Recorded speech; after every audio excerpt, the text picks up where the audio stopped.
we've got the loan. We've got the loan! But tell me, what's the secret to your success? Maria is my inspiration. Everything that I do is to make Maria proud.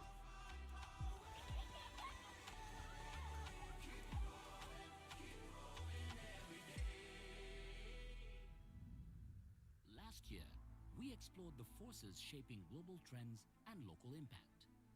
Leaders, thinkers, and decision makers came together to unpack what it all meant for Uganda. Events like this allows us to share ideas and to interact with like-minded individuals. It allows us to get in touch with experts in the different fields where we have some overlap, understanding the risks and opportunities. What I learned today is that we are in a world of uncertainty, of course, because in that world of uncertainty, of course, this is the moment to invest. So the challenge we have is in terms of finance. So I'm sure with Stanbic next year, we will work together to increase our finance capacity. How are we mobilizing our own capital? We need to take charge of our own economy, of our own fate, and at some point, reliance on donor support, development partner support is good, but not sustainable. So very grateful for this kind of partnership with Stanbic that brings home some insights and some advice. With partnership and dialogue of this nature, it helps one reframe their strategy. Some things you keep doing, some things you discard. Now, the global economy isn't just shifting, it's being rewired. Markets are moving, power is evolving, new rules are emerging. Today we join leading economists, policymakers, and business leaders as Uganda stands at a defining economic inflection point. The Stanbic Economic Forum, Uganda's inflection point, competing in a rewired global economy.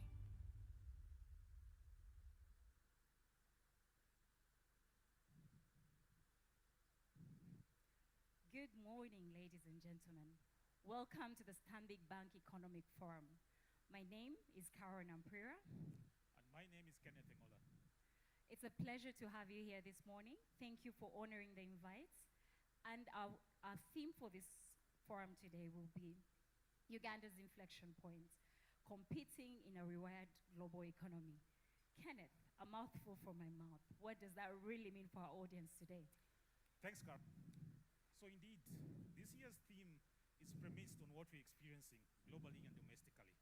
This year's theme is a reflection of a defining moment, not just for the country, but also for the global environment.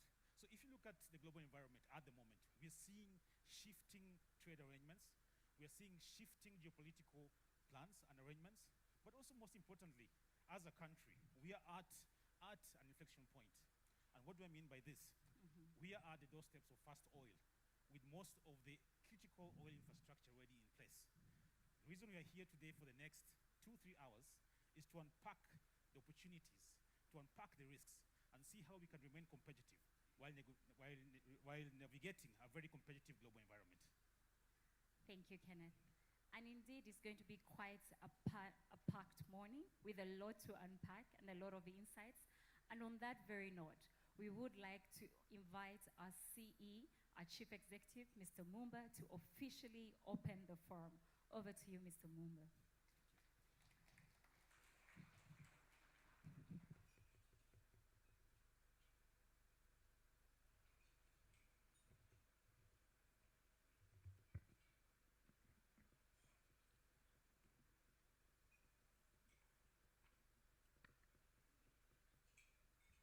Good morning, ladies and gentlemen. Thank you for honoring our invitation to make it to this important discussion. Before I delve into my remarks, allow me observe some few protocols. You are all distinguished guests, and we do appreciate your being here. Allow me to recognize the presence of Ambassador Leonard Zulu, the UN Resident Coordinator.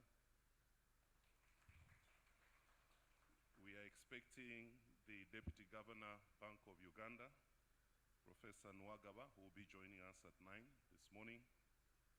We're also expecting Dr. Adam Mugume, the Executive Director, Research and Policy from the Central Bank as well. And we are also expecting Mr. Alan Karisa, Minister Councillor at the Kenya High Commission. Must I just say, distinguished guests, ladies and gentlemen, all protocol observed. It is my great pleasure to welcome you to the 2026 Stanbic Uganda Economic Forum. Your presence here as leaders from government, business, finance, innovation, and policy signals something important. A shared belief that Uganda's future is not something to be observed from a distance, but something to be actively shaped. I would like to particularly acknowledge our colleagues from Standard Bank Group who are with us today, the distinguished panelists who you shall be introduced to later, the speakers, and all of you who have chosen to invest your time and insights in today's conversation. We do not take that lightly, so thank you for being here.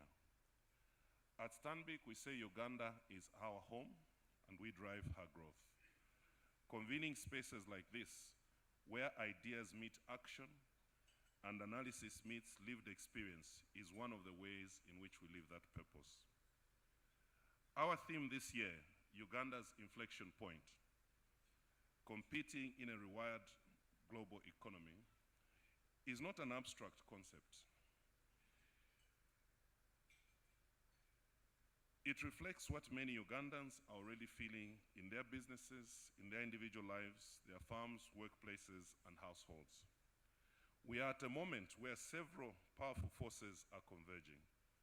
The East African crude oil pipeline being one of them, which is now estimated to be at a 97% completion state. It is moving rapidly from ambition to reality. First oil expected later this year. My colleague Gilbert from UNOC will probably be unpacking this for us later.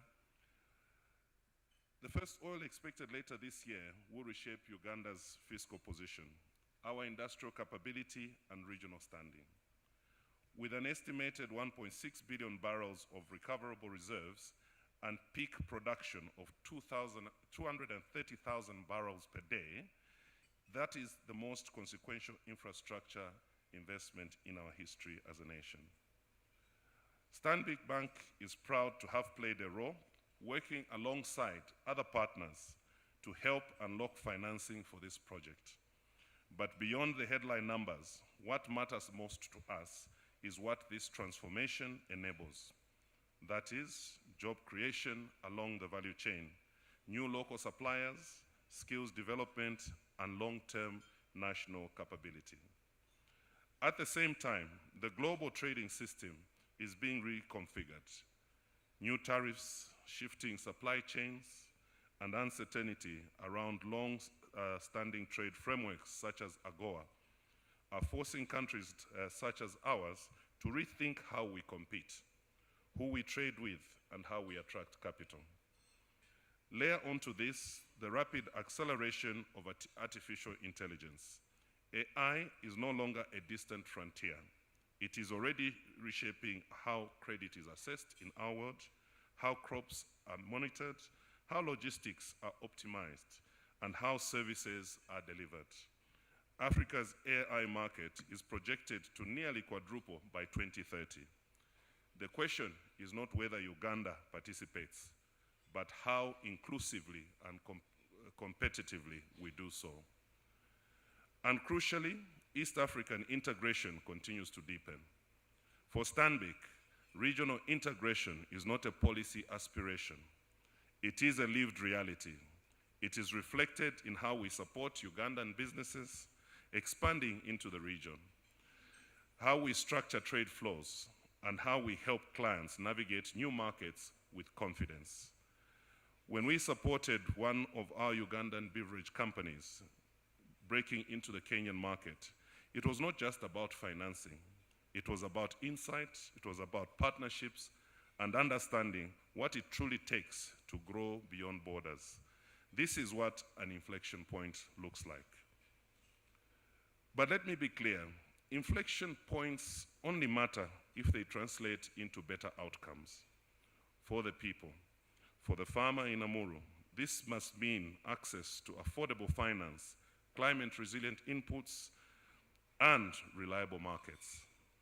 For the SME in Mbale and across Uganda, it must mean affordable credit, digital tools, and regional opportunity. For the young innovator, it must mean skills, capital, and a pathway from idea to impact. For every Ugandan family, it must mean jobs, social stability, and the ability to keep growing. This is where high-level economics meets everyday reality. And this is where Stanbic Bank chooses to stand. Not above the conversation, but firmly within the conversation. For the last 35 years, Stanbic Bank Uganda has worked alongside this country's growth. We have financed infrastructure that connects regions. We have supported enterprises that create jobs. We have partnered with families as they build security and opportunity. But our ambition goes further than that. Our purpose calls us to drive positive impact, deliberately and measurably, across 5 key pillars of financial inclusion, job creation and enterprise development, infrastructure development, climate resilience, and corporate philanthropy.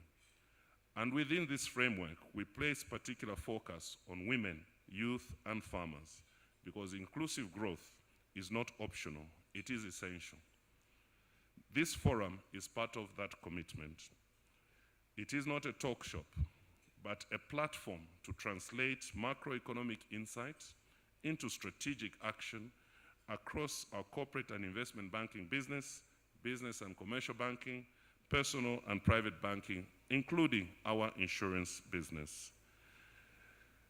In the sessions that follow today, you will hear from our regional economist, Gibran Qureshi, who will be unpacking the macroeconomic outlook, growth, inflation, foreign exchange, and sector priorities, grounded in the reality of an economy that grew 6.3% in the last fiscal year. Ladies and gentlemen, once again, I welcome you to this forum and do look forward to further deliberations later this morning. I thank you for your attention.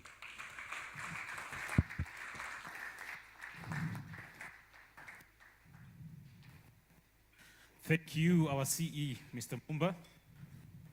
He said, inflection is only meaningful if we have better outcomes for the community and for the lives that it impacts. But equally important, Uganda's future cannot be observed, but it has to be actively participated. And that's the reason for which we are here today. I would like to ride on the protocol already observed and make recognition of one of our panelists, Dr. Joseph Muvawala from the National Planning Authority.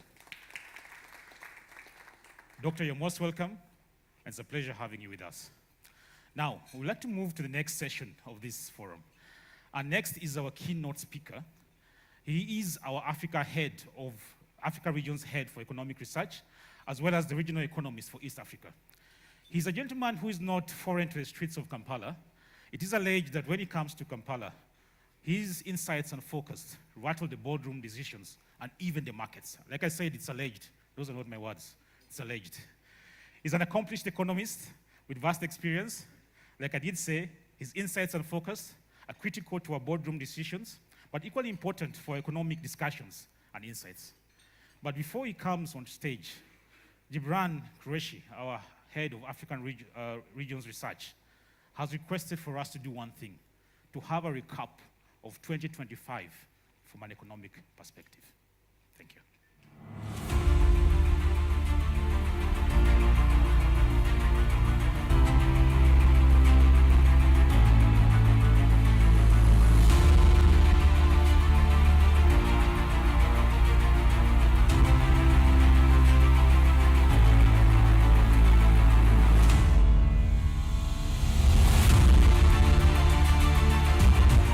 U.S. President Donald Trump says he's imposing tariffs on his European allies over their opposition to his bid to take over Greenland.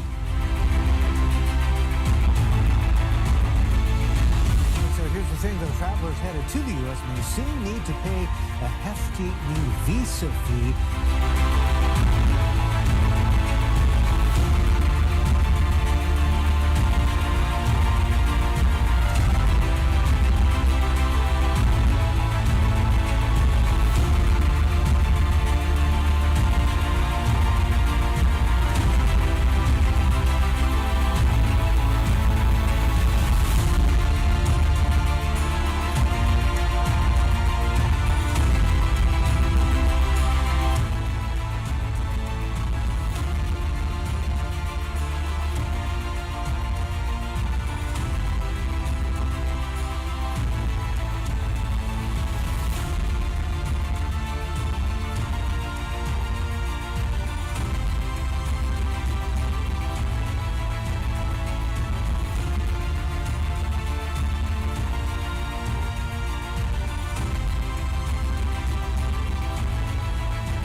African crude oil pipeline is 70% complete and on track.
Good morning, everyone, and all protocols observed.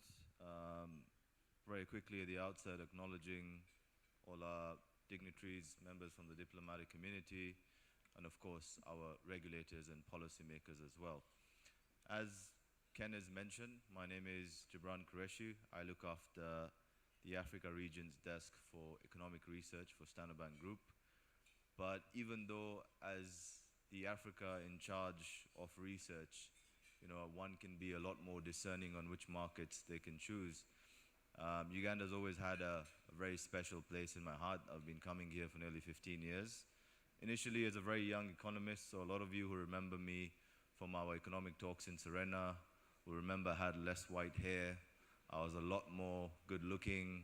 I had very baggy suits, but now obviously things are looking a lot more refined. I still remain the primary analyst, even though I'm the Africa head of the team, and I'm delighted to be here. I'm always happy to come to Uganda. Now, of course, I'd like to set the tone for what I suspect will be a fantastic panel discussion that will follow after my talk. And what I want to do today is, yes, we will talk about the Uganda macroeconomic outlook, but I think it's also very important to take stock of what's happening from a global economic standpoint, so the G10 developments. And once we talk about the G10 developments, we'll go into Uganda's macros, we'll talk about growth, the currency, the balance of payments, what's the interest rate outlook. But also, I think a key part of the theme that Standard Bank Research has been talking about at various economic forums across the last 2 weeks has been, why is the macro so good and why is the micro so bad? So why is good macros not translating into a good dinner table story? I think we'll go into that as we move on. Now, from a global economic standpoint, as you can see from, hopefully, yeah, there, as you can see from the slide in front of you, we at Standard Bank Research believe that it is quite possible that global economic growth will surmount the 3%, or will probably just be slightly above 3%, at about 3.1% in 2026. Not too dissimilar from what we think was the expected outturn for 2025. Of course, a big part of this growth engine will come from our view that tariff angst has perhaps eased.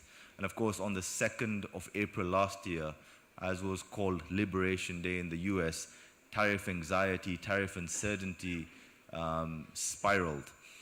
But we think it's the uncertainty now that's associated more with tariffs rather than the tariffs itself that could be negative for global economic growth. And what we mean by this is that there's still certain sectors like critical minerals and pharmaceuticals that could face further additional tariffs.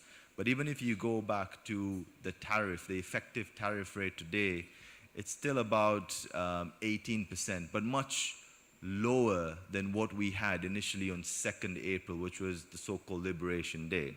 But nevertheless, these are the highest effective tariff rates since 1935. And even on 2nd April, the effective tariff rate was about 2%. So even though we're not as high as what we initially thought, because there have been negotiations that ensued between the US and a lot of their trade partners, tariff uncertainty is still, sky high. But to an extent, we also think that the fact that effective tariff rates are lower than what they were initially announced on 2nd April gives us a reason to be more excited or impressed about the economic outlook or global outlook for 2026. Now, even if you think about the Eurozone, we think there will be continued fiscal stimulus from that part of the world, driven by the need to increase military and defense spending because of Russia's aggression in the region. But at the same time, we are seeing a pullback in US support towards the European Union or broader Eurozone. And because of that, we think an expansionary fiscal policy or expansionary fiscal stimulus will continue to support GDP from that part of the world. Now, for sub-Saharan Africa, we think that, growth for 2026 will exceed what we have for global growth in 2026. So we think GDP growth for SSA will be between 4.6 and 4.8%. And obviously that's likely to rise slightly further in 2027. Now, very quickly, looking at some of the developments across sub-Saharan Africa, we are seeing that 2025 was the year of the restoration of macroeconomic balance. I could stand here and speak about nearly 19 markets that we cover where we saw some macroeconomic stability return. If you think about a large market or large economy like Nigeria, we see reform impetus continue to build. FX liquidity has been restored in Nigeria. Interest rates have come down. Fuel subsidies have been removed. local refining capacity has increased. Similarly, closer to home around Mozambique, Total has lifted the force majeure, and we're likely to see LNG investments pick up. And I think some of these developments are massive because Total's likely to make an investment of about $20 billion. And once Total makes that investment, it's very likely that ExxonMobil will make another $25 billion in terms of LNG investments. Now, cumulatively, that's multiples of Mozambique's GDP. So I do think that there is a lot of positive developments, not just globally in terms of what we thought could be a very, very negative year, but even closer to home, across many markets in sub-Saharan Africa, we are seeing economic growth prove to be a lot more resilient. Even a market like Ghana, when you think about mining investment, the performance of gold, GDP growth has been closer to 6%. And at the beginning of 2025, many analysts, along with the IMF, thought economic growth in Ghana could be barely 4.5%. Now, as I mentioned, global trade uncertainty has reduced, as you can see from this chart ahead of you, but again, the highest we've seen since 1935. And to a large extent, perhaps even though it's not our baseline assumption, if there's one aspect that could derail our global economic growth forecast, it's likely to be if trade uncertainty spirals or becomes more elevated again across this year. But even then, we still don't think this will be enough to blow economies globally into recession, specifically economies in the rich world. Now, as you can see from the chart ahead of you, I think some key developments that we've seen across the Western world, specifically in the US, is that even though the US Federal Reserve continues to ease its policy stance, so the Fed funds rate has been cumulatively cut by about 175 bips since its easing cycle began in the fourth quarter of 2024, we've seen US bond yields rise, which is very counterintuitive to what we've seen from a historical standpoint.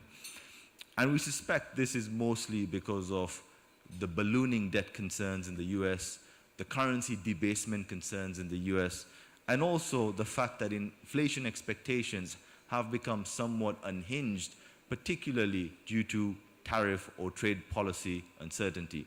Now, speaking of inflation, of course, in 2026, we're likely to see tax cuts in the US implemented. Now, that can prove to be a source of promise for economic growth. However, that can drive inflation higher.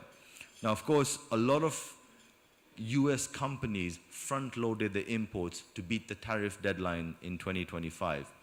Now, what we saw with this is that a lot of these firms didn't pass on higher costs last year from tariffs to the consumers. But now in 2026, there's still a risk that after the front-loading of imports last year to beat these tariffs, some of these US firms can pass on these higher costs to consumers across this year and perhaps in early 2027 as well. Another key development that I think ought to be looked at very carefully is central bank independence in the US, but also the current transition that we're expecting at the Federal Reserve, the central bank in the United States. Now, we all know that the current Governor Jerome Powell's term ends in May. And as we speak, there has been an announcement, or at least a nomination, of Kevin Warsh to succeed him by the administration in the US. Now, Kevin Warsh, his reputation precedes him as an inflation hawk, someone who wants to combat higher inflation, and by that standard is not afraid to increase interest rates. Now, if you remember, when this nomination was made a couple of weeks ago, we saw gold prices crash, we saw silver crash, and I think we saw the dollar rally. And that's because initially there was an expectation that the administration in the US would perhaps nominate a candidate who wasn't an inflation hawk, but still there are hurdles and complexities that are likely to transpire. And some of these are that if the current charges against Jerome Powell are not dropped, it might be very difficult for the US administration to get consensus amongst the Senate to pass through the nomination for Kevin Warsh. But even after that, if Kevin Warsh is being put into the Federal Reserve and is being given strict instructions by the administration to lower interest rates, then he may not find consensus at the Federal Open Market Committee amongst other Federal Reserve governors or board members that need to find consensus to reduce interest rates. So I think there are a lot of hurdles, but I think positively the fact that Mr. Walsh's reputation as an inflation hawk is being viewed positively by the market, you know, is probably one of the promise at this point in time. Now, another key aspect that we're noticing at Standard Bank Research, and I guess across the markets, is that we're seeing a decoupling of the dollar's performance when we see stock market volatility. So historically, when we've seen episodes of stock market sell-offs, or as we call it in financial markets, risk-off environments or risk-off periods, we typically or conventionally tend to see the US dollar strengthen. But what we've seen across 2025 is a decoupling of this relationship. Now, as you can see from the exhibit ahead of you, even as the VIX, which is a measure of, let's say, anxiety or fear within markets in general, financial markets, even as that has gone up, the dollar, which typically tends to rally or tends to strengthen when the markets get fearful, has been declining. And I think, again, this debasement of the currency or these concerns or indictment on the dollar come from a variety of factors. I guess interference from the administration initially at the central bank has been one of these concerns. Tariffs has been one of these concerns. But I think there's also been a concern about the ballooning debt situation in the US, with now debt service exceeding well over $1 trillion annually. Now, what this has done is that as the dollar has weakened, and last year we saw the dollar index weaken about 10–11%, we've seen sort of non-fiat currencies perform well. So gold did impressively positively last year, so did silver. And of course, even some of you who look at other things like cryptos will notice that some of these non-fiat currencies rallied at the expense of the dollar, which was weakening. Now, of course, we'll talk more about this weaker dollar environment when we get to the currency and our outlook for Uganda. But for what it's worth, in 2026, we at Standard Bank Research, via our G10 desk in London, believe that the dollar index will probably continue to remain on the back foot. Now, it won't weaken the 10–11% that we saw last year, but we think it will probably weaken another 5 to 6% across 2026, which broadly speaking may provide some tailwinds for the currencies in our markets. Now, in terms of some of the global threats that we have to think about, and the fact of the matter is that, yeah, there are some local nuances, there are some idiosyncratic factors that we have to think about when we talk about the regional outlook for whether it's Uganda or even some of the neighbors like Tanzania and Kenya. But it's increasingly likely that a lot of the likely stresses or shocks will be external rather than endogenous. I think, as you can tell from the slide ahead of you, we at Standard Bank Research believe geopolitics will probably feature quite heavily as a risk. We see what happened recently in Venezuela. We continue to see the posturing around Greenland. I think there's concerns about what could happen in Taiwan, the Middle East tension specifically in Iran, and what that means for oil prices and inflation baskets is something that has to continue to be watched. As I mentioned earlier, the debt burdens that we're seeing specifically with the ballooning debt situation in the US, but also the third factor would be stock market sell-offs. And I think there are concerns that some of the stock market rise that we've seen that's been driven by this AI-related investment spree, you know, if that reverses and we see a similar kind of reversal or correction like we saw with the dot-com crash in the late 90s or early 2000s, it's very possible that infectiously, as these stock markets globally sell off, you know, a lot of our markets at home could potentially face threats from these concerns. Now, very quickly, as we close down the G10 or global outlook, these are some of our FX forecasts from our G10 desk in London.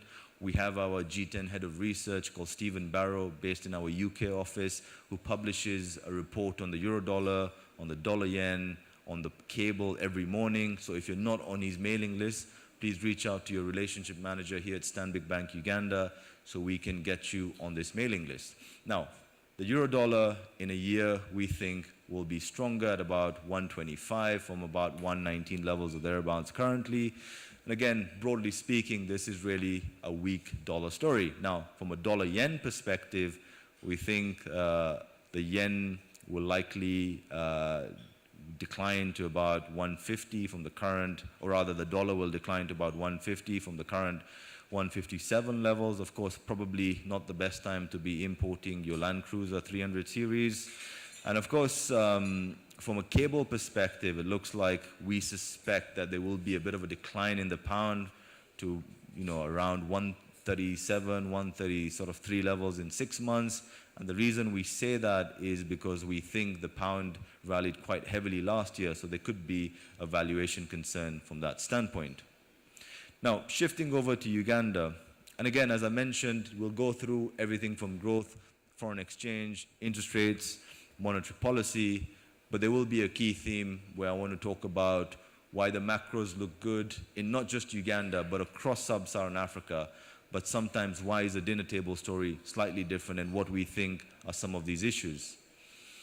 Now, from a GDP growth perspective, I think Uganda has impressively performed really, really well. I think about 4 or 5 years ago, I was speaking to a media house and I made a projection which I think is manifesting, where we said that, at that time Uganda was growing in the low 5%, talking about pre-COVID days.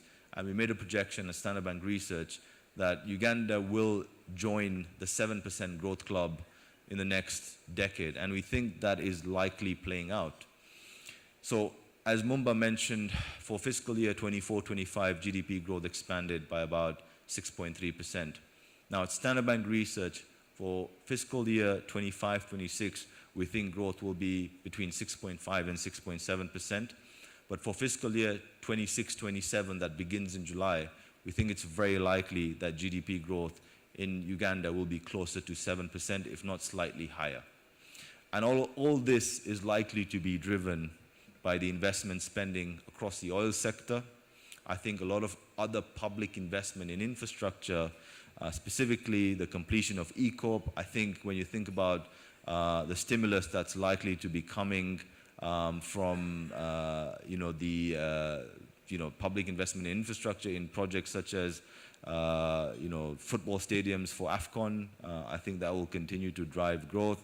If the SGR takes off as well, that will be public investment stimulus that will support economic activity over and above the investment spending that we're likely to see in the oil sector. Now, of course, agriculture remains a key part of the growth story, not just in Uganda, but across the region.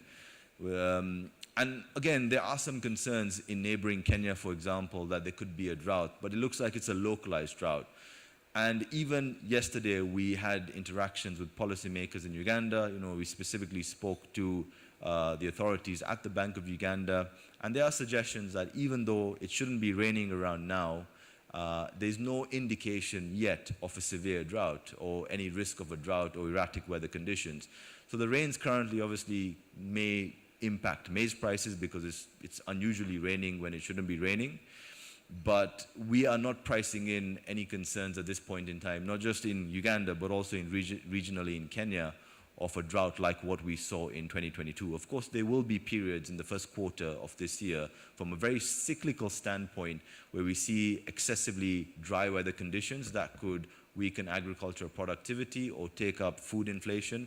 But at this point in time, we don't think any of these concerns will be as severe as the weather shock that we saw back in 2022. Now again, still on growth outlook, as you can see from the exhibit slide ahead of you, we are seeing a pickup in the industrial sector as well. Electricity, obviously output going up.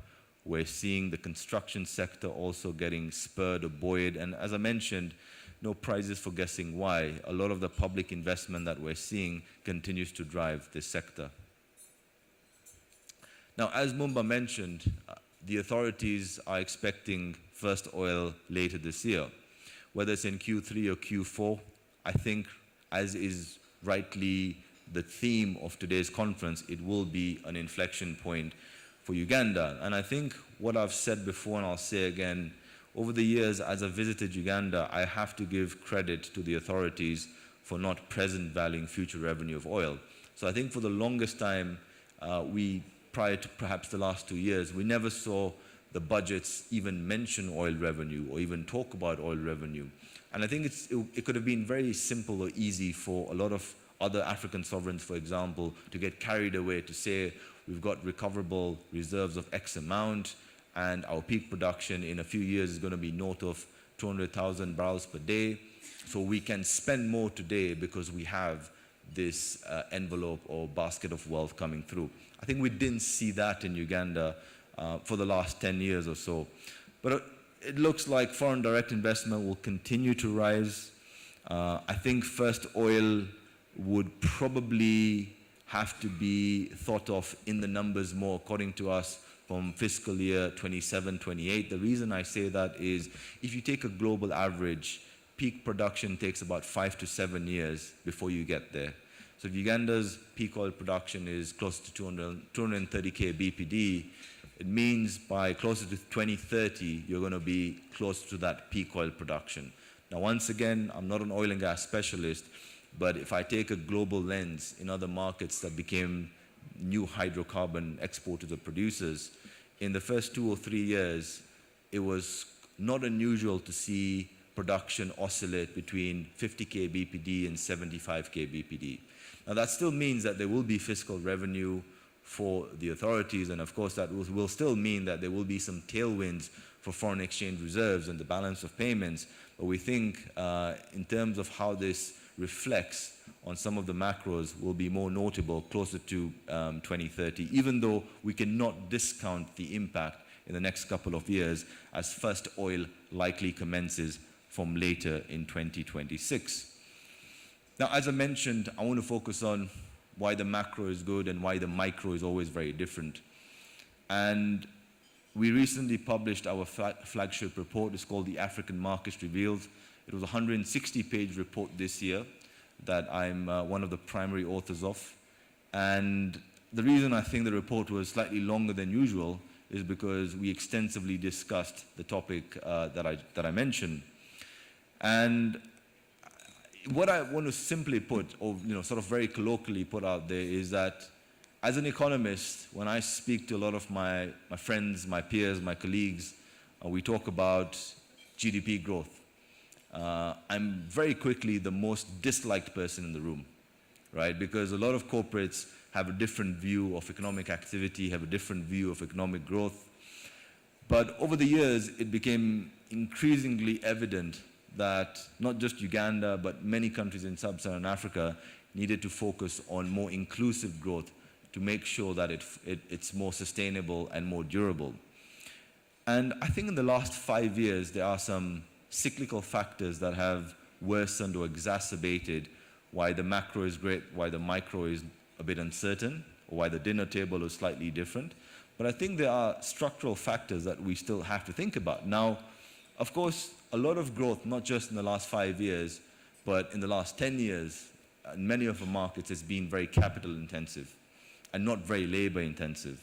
And it's very easily likely that people tend to feel that growth is less inclusive from that kind of a model. Now, it doesn't mean that growth will become more labor intensive in the next 2 or 3 years. It's probably still be more capital intensive.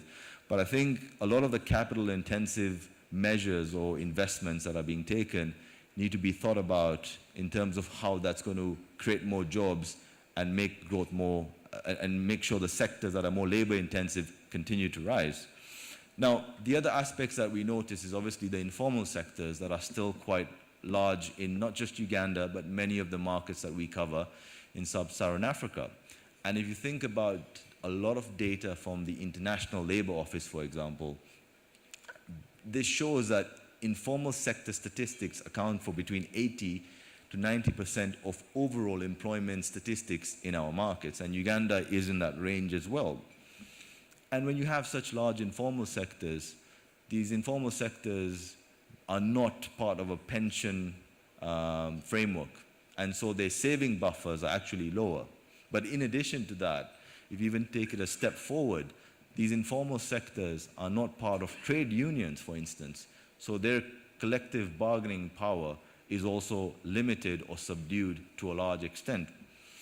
I think the other factors that are very cyclical in nature is the inflation shocks that Uganda and many African markets have faced since COVID.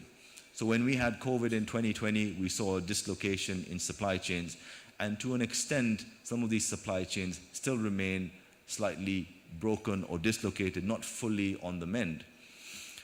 After that, of course, we had Russia, Ukraine, and we saw oil prices rise, we saw fertilizer prices rise, we saw wheat prices rise. And then after that, very quickly, we saw global financial conditions tightening at the fastest pace we've seen in nearly 40 years, with inflation, becoming quite problematic. Now, the combination or the quick succession of these inflation shocks has still created some element of scarring. And even as we had these shocks, a lot of African countries, including Uganda, had to embrace IMF-funded programs.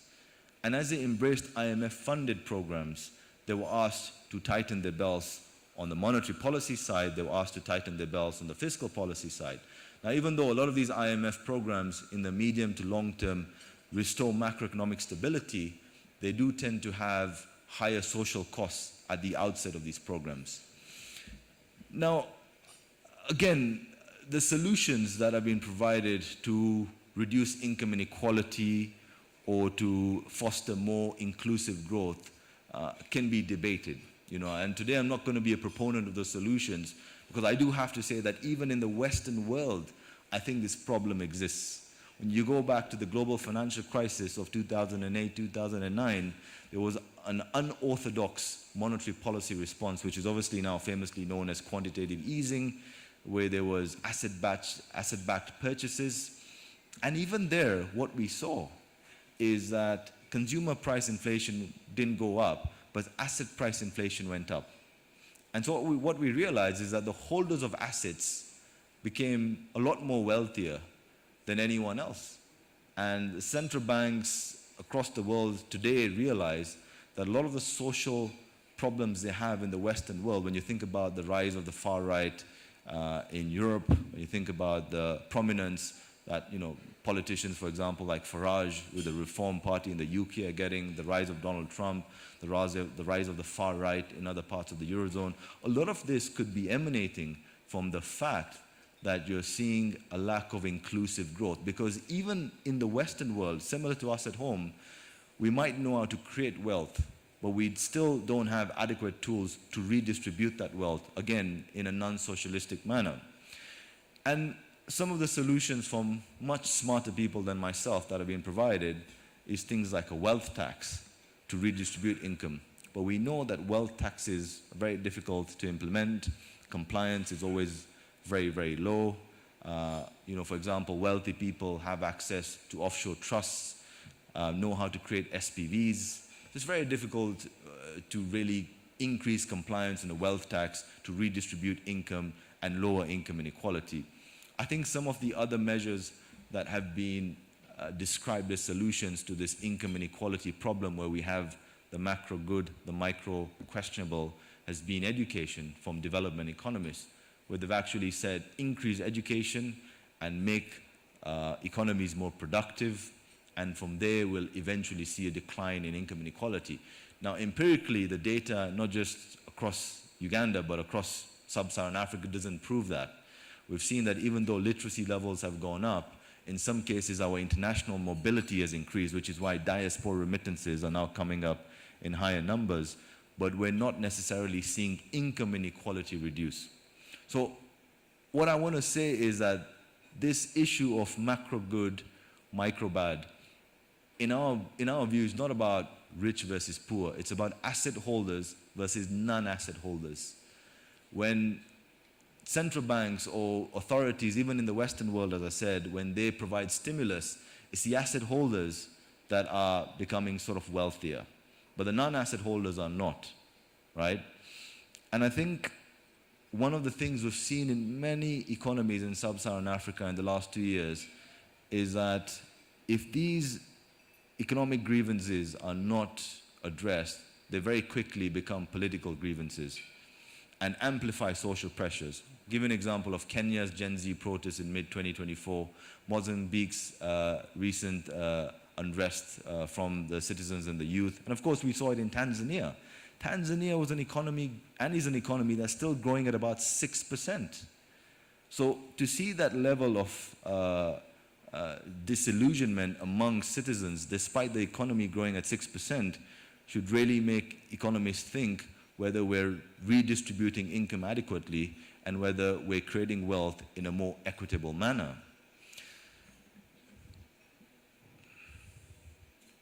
Now, going to the currency, as you can see from this chart ahead of you, last year, as was mentioned even at the beginning of my talk, the dollar weakened quite notably against major currencies.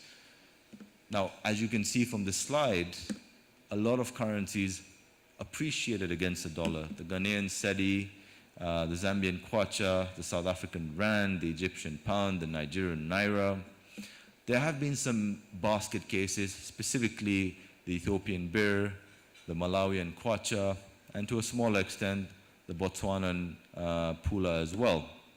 But even in markets where the currencies did not appreciate, as you can see from the exhibit right next to this slide, FX reserves went up, implying or reflecting that balance of payments positions across many of the economies that we look at, including Uganda, improved. Now, FX reserves in Uganda have made a very impressive comeback in 2025. From reserves of just about $3 billion at the end of 2024, in December of 2025, reserves touched around $6 billion in terms of the Bank of Uganda's gross FX reserves. As we speak, looks like that number has come down slightly because the Bank of Uganda had to pay off some maturing repos to some of the international banking players. But nevertheless, this has increased import coverage and very reflective of a sound balance of payments position. Now, one of the things that's obviously driving this improvement in FX reserves is not limited to Uganda, but it's an emerging market, a frontier market story. And it's most portfolio investors have come back to buy our assets, so our government bonds, our treasury bills. In Uganda, I met the governor of the Central Bank of Uganda in October in Washington, D.C. at the sidelines of the IMF meetings, and we were discussing some of these inflows, and he told a room full of our investors at the time that offshore inflows now account for about $3 billion as a function of overall domestic debt. Now, to give you context where this has come from, about 2 years ago, this was about $700, $800 million. And as a function of overall domestic debt, this is about 12, 13% or thereabouts. Now, this is great because we've seen an accretion in reserves, but also begs the question in terms of if these foreigners exit, what is likely to happen? Because if we have $3 billion or thereabouts in terms of offshore portfolio inflows, and your FX reserves are about $6 billion or just below that, then that's nearly 50% of your reserves. So I think it's going to be a function of the global investment environment. And if we continue to see a weaker dollar, we at Standard Bank Research don't see why these investors would exit. As a matter of fact, in the last 2 days, we've been with a group of 11 portfolio investors visiting policymakers in Kenya and Uganda. So that's why we met a lot of these policymakers and authorities across Kampala yesterday. And I can tell you that the sentiment towards Uganda still remains hugely positive, and I think the investors continue to remain impressed with the story. Now, in terms of further reserve accretion, of course, there are other factors that could more organically or conventionally drive reserves. And already in 2025 and even prior to that, we've seen courtesy of higher coffee prices internationally, coffee production and exports have picked up. gold exports as well, increasing. But I think what's notable is that the Bank of Uganda, similar to what we've seen with the Bank of Ghana, is imminently embarking on their own domestic gold purchase program. Now, whether they buy 3 tons or whether they buy 10 tons of gold a year, what we saw in Ghana was there was a huge improvement in FX reserves. In our discussions with authorities at the Bank of Uganda, we hear that by the first quarter of this year or latest second quarter of this year, the domestic gold purchase program is likely to commence. And we at Standard Bank Research believes that will add further to the muscle in FX reserves. And I just want to give you a sense of how a domestic gold purchase program works. It's the Bank of Ghana, or rather the Bank of Uganda, going to artisanal miners, for example, and paying them in UGX to purchase a quantity of gold. And then that gold could sit as monetary gold in reserves, or they could refine that gold and sell it.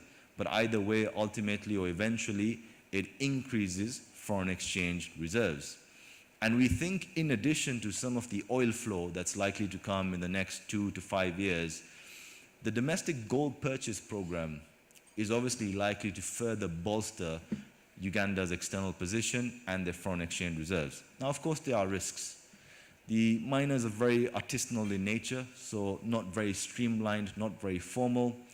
And I think the more broader or medium-term risk is that if production falls, if some of this production falls, or if there's, and that impacts exports, then the gold purchase program might fall into some challenges down the road.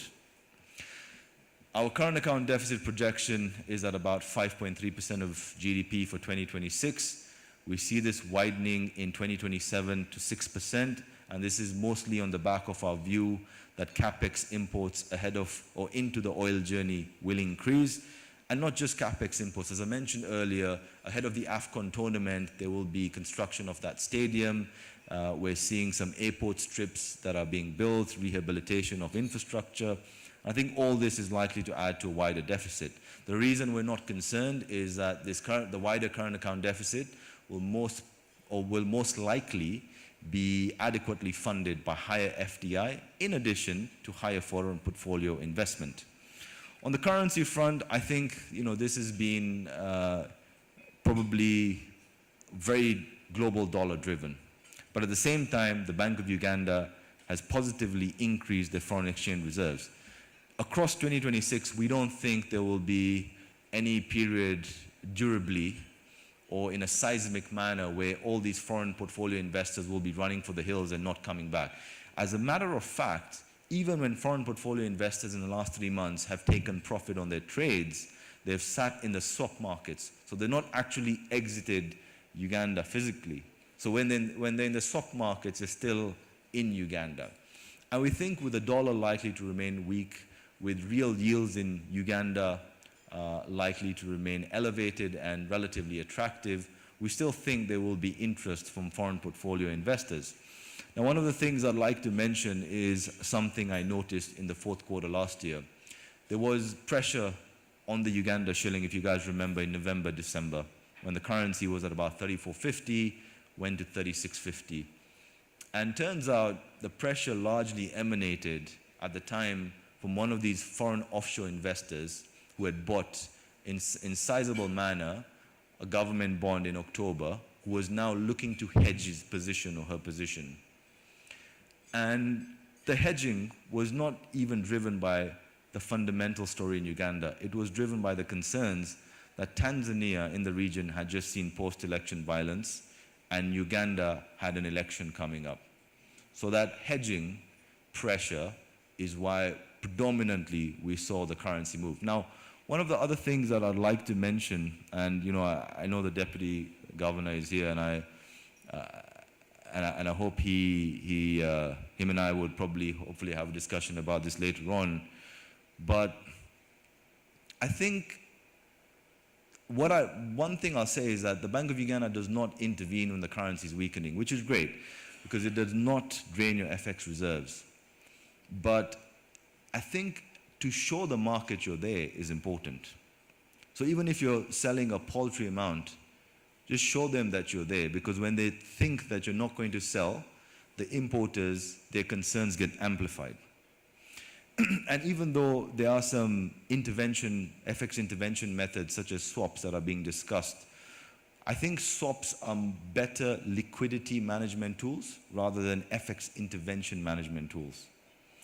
So at some point, God forbid, if we see all these investors or half of these investors run for the hills, the Central Bank of Uganda or the Bank of Uganda has to show their hand and say, we are here, we've got muscle, and we're willing to fund your exits or willing to mitigate volatility. Now, the counter argument from the Bank of Uganda, which also has merit, is that the fundamentals in Uganda have not changed. So even when foreigners are leaving, like they did last year, and the currency is under pressure, they have no reason to durably come and intervene in the market, because the fundamentals have not changed and sentiment will eventually turn around.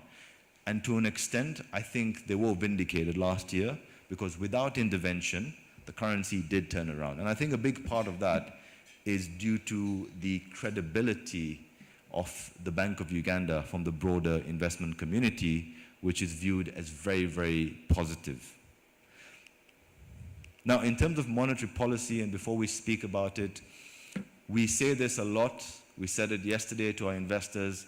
I travel across the world speaking to global portfolio managers, and I say it again and again and again, and I don't get tired of saying it. And we're not saying it because the Bank of Uganda is in the room today, but we're saying it because we mean it. Across all the markets I cover, I don't cover the South African Reserve Bank, and obviously it's one of the best-run central bank on the continent. But across the markets I cover, nearly 17 or 18 markets, the most efficient, most proactive, most preemptive, most investor-friendly central bank is the Bank of Uganda. And yesterday, when the 10 investors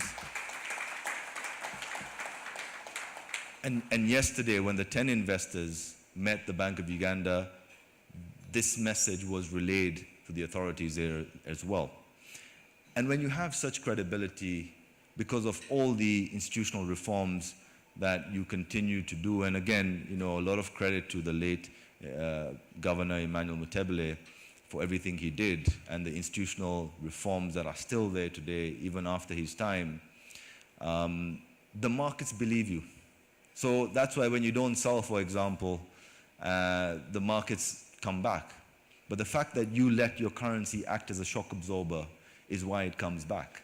The fact that when the currency is under pressure, you let interest rates be the automatic stabilizer is why the currency comes back, is why your fundamentals don't deteriorate.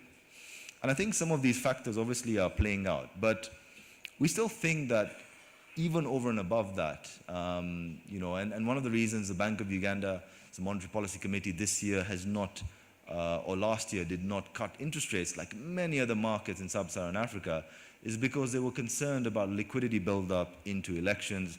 They were concerned about international developments. And I think even now there's a lot more concern that there's so many foreigners in the market. So you can't just take interest rates down by 500 basis points and then all those investors take profit on the bonds and run for the hills, because that eventually will put pressure on your currency. But at the same time, we think there's room for the Bank of Uganda in the second half of this year, given that the inflation outlook is relatively sanguine and benign. We think there's room for the Monetary Policy Committee to cut interest rates by at least 25 basis points. Now, the issue is that not just in Uganda, but in many parts of sub-Saharan Africa today, monetary policy has to sometimes be very tight because fiscal policy is too loose. So if fiscal policy becomes a bit more contractionary, monetary policy can have runway, can have legs to be a bit more loose and be a lot more accommodative. And again, on the fiscal policy front, we think there will be continued widening of the deficit this year into fiscal year 25-26, but also obviously, despite some of the official numbers in the budget, we think even 26-27 as a function of GDP will be much wider. And I want to say this to the authorities on the fiscal side, that be very careful about the fact that you're announcing something in your budget but then eventually, for multiple years, by the time the investors look at your outturn, your fiscal deficit is way higher than what was mentioned in your budget. And of course, one of the concerns that the likes of the IMF or multilaterals have, that I think the broader investment community shares today, is the frequent issuance of supplementary budgets. I think the frequent issuance of supplementary budget doesn't only make the initial budget as a non-climatic event where the investors say, we don't need to take these numbers seriously because there will be a supplementary budget that comes out. But it also crowds out the private sector. It also makes it difficult for monetary policy to be loose enough to be able to drive private sector credit extension and private sector credit growth, where banks can durably lend to the private sector and to productive sectors. But I do believe that across this fiscal year, hopefully we'll see smaller or less supplementary budgets, and I think those factors could be driven by higher external funding from the likes of, whether it comes from the IMF, whether it comes from the World Bank, whether it comes from commercial international bank transactions. I think the government should look at a point where they could substitute domestic borrowing with some of this international funding that they're getting to put some of the pressure away from monetary policy. Now, from an external debt perspective, as you can see from these slides ahead of you, external debt for fiscal year 25-26 will rise to $1.9 billion and will be oscillating in a similar range for fiscal year 26-27. But again, by fiscal year 28-29 and into 29-30, external debt repayments, this is both interest and principal, so not just interest alone, will rise to between $2.2 and $2.7 billion. But positively, by then, first oil will be flowing, and positively, the government's fiscal revenues will be higher. And again, this in tandem or concurrently will also increase foreign direct investment. And that's why there's less concern, because the projected oil revenues, as you can see, for fiscal year 28-29 at about $1.9 billion, for fiscal year 29-30 is about $2.4 billion. And this sort of more or less 80 to 85% covers the external debt repayments that we're seeing for those respective fiscal years. So needless to say, oil flows will be hugely important for the debt sustainability outlook of Uganda. Now, I'm not going to take too much time on this, but I think it's an important development from the region that I want to mention. Neighboring Kenya recently got a debt reprofiling with China. And the debt reprofiling is a tenor extension of 15 years, with a standard gauge railway loan being the denomination on that currency, which was about $3.5 billion, being switched from USD to renminbi. Now, I think this is going to be a trend, and perhaps should be a trend across sub-Saharan Africa, because China remains our single largest bilateral creditor for many sovereigns or economies in sub-Saharan Africa. And I think it's better than restructuring, because there's no principal haircut there. And it's a win-win situation for the authorities in many of these markets, but also for China Exim Bank, for example, that wants to ensure that they get repaid on time. And in Kenya's case, there was a tenor extension of 15 years for their $3.5 billion outstanding loan on their standard gauge railway. But there was also a currency swap, or denomination rather, from repaying in USD to renminbi. Now, of course, that helps advance the ambitions from Beijing to globalize the renminbi at the expense of the dollar. But even for us in Africa, or for a lot of African markets, I think it generally makes a lot more sense to restore debt sustainability at a time when we still have fiscal pressures.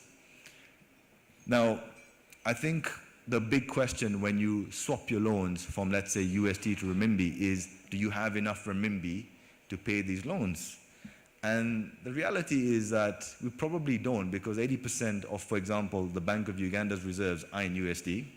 So you probably don't have those renminbis if you were to follow a similar path. But it probably reignites the discussion of issuing panda bonds, which are bonds that are denominated in renminbi, to potentially pay back some of these loans. And I think it also begs the question whether there is an inherent currency risk, because if you swap your loans from USD to renminbi, if the renminbi appreciates against the dollar globally, which is likely, then you're running a currency risk. But at the same time, if you see if you don't have the renminbi, then you're going to sell your UGX, for example. You're going to sell your USD to buy that renminbi. So I think the reprofiling will help that sustainability in terms of the 10 extensions. And I think after Kenya, we've seen Mozambique put their hand up. We've seen Ethiopia put their hand up. I think many of the African sovereigns should consider this. But you still need the renminbi. So if you're not going to issue panda bonds, you probably have to rethink about this. Because if you want to hedge your currency risk, then it may negate the potential benefits or savings from the debt reprofiling in itself. Now, as we get towards the end of my talk, I think IMF programs are under spotlight in many African markets. And I'd like to put it very simply, right? I feel like when countries go to IMF for support, it's normally for balance of payment support. But if I could use a very, dark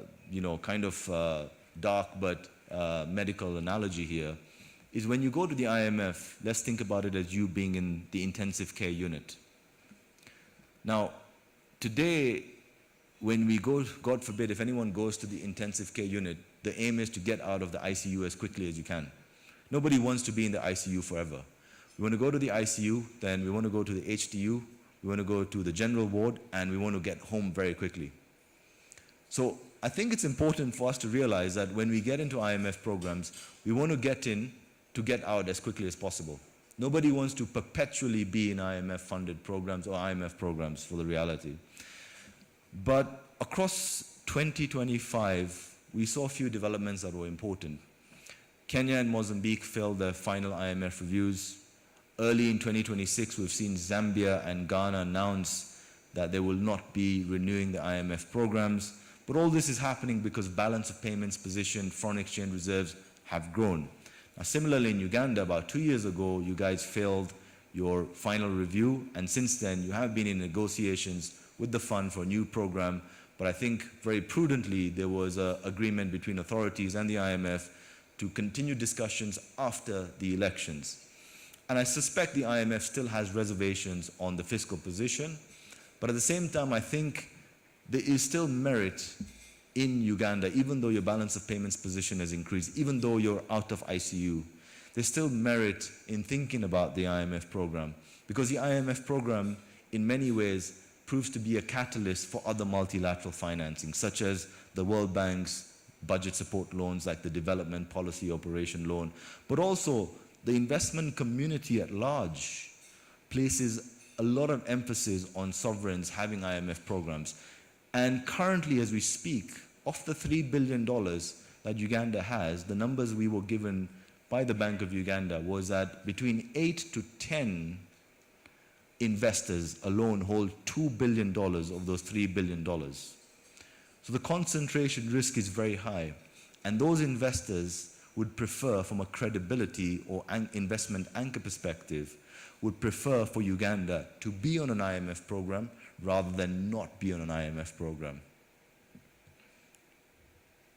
Now, finally, these are some of our macroeconomic forecasts. As you can see ahead of you, we're quite constructive on the UGX. We think it rallies further this year. We think into the end of 2027, we will be in the 3,300 handle. Again, all this is on the back of our core or baseline assumption where we're pricing in the gold purchase program to take off, where we're pricing in oil inflows to support the current account position and the overall balance of payments position. But again, we think inflation is likely to remain relatively benign below the 5% level for the remainder of 2026. And that's why we think there'll likely be room for the Bank of Uganda to become a lot more accommodative this year. And as you can see at the top, from a growth standpoint, we are still relatively bullish on the prospects for Uganda as well. Now, with that, ladies and gentlemen, I hope that this will set the tone for some of the brilliant panel discussions that we have lined up. I wish all of you all the best for your families and for your businesses for 2026 and beyond. And with that, I thank you very much for taking the time to be here.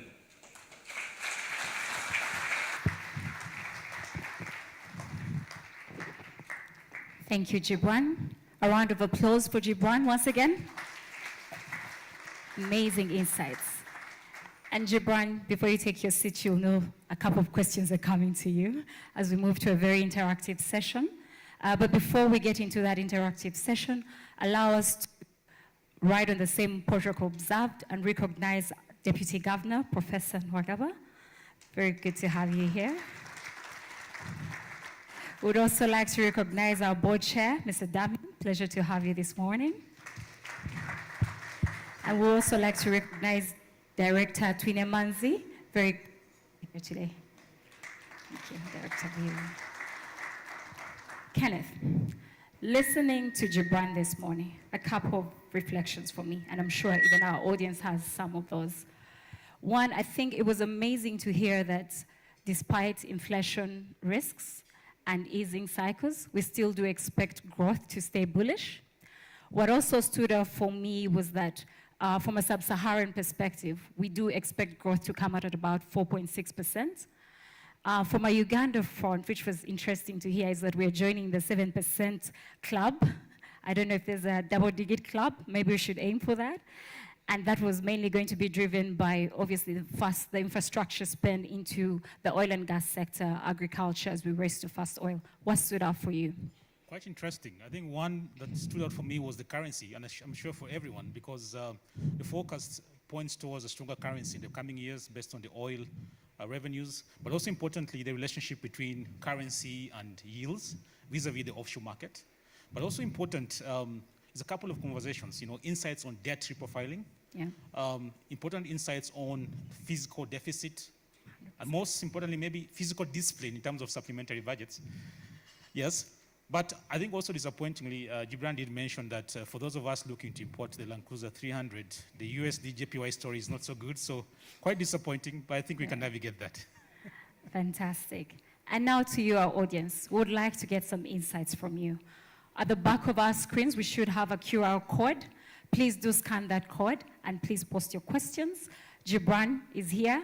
He's not going anywhere. He'll answer them in real time. On the floor, we have mics spread out and we'll be moving them around. Please feel free to raise your hand and our colleagues will pass on the microphones and also we'll be receiving online questions. Over to you, our audience.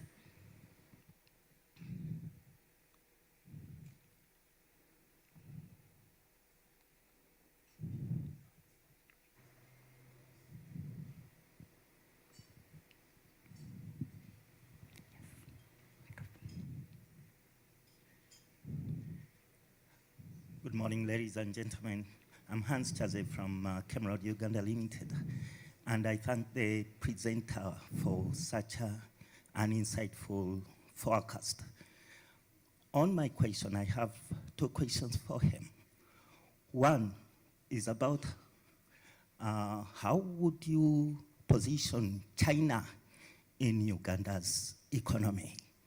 And secondly, in the presentation, we noticed that the forecast is looking forward to seeing the US dollar appreciating against major global currencies. But what are some of the factors that make this?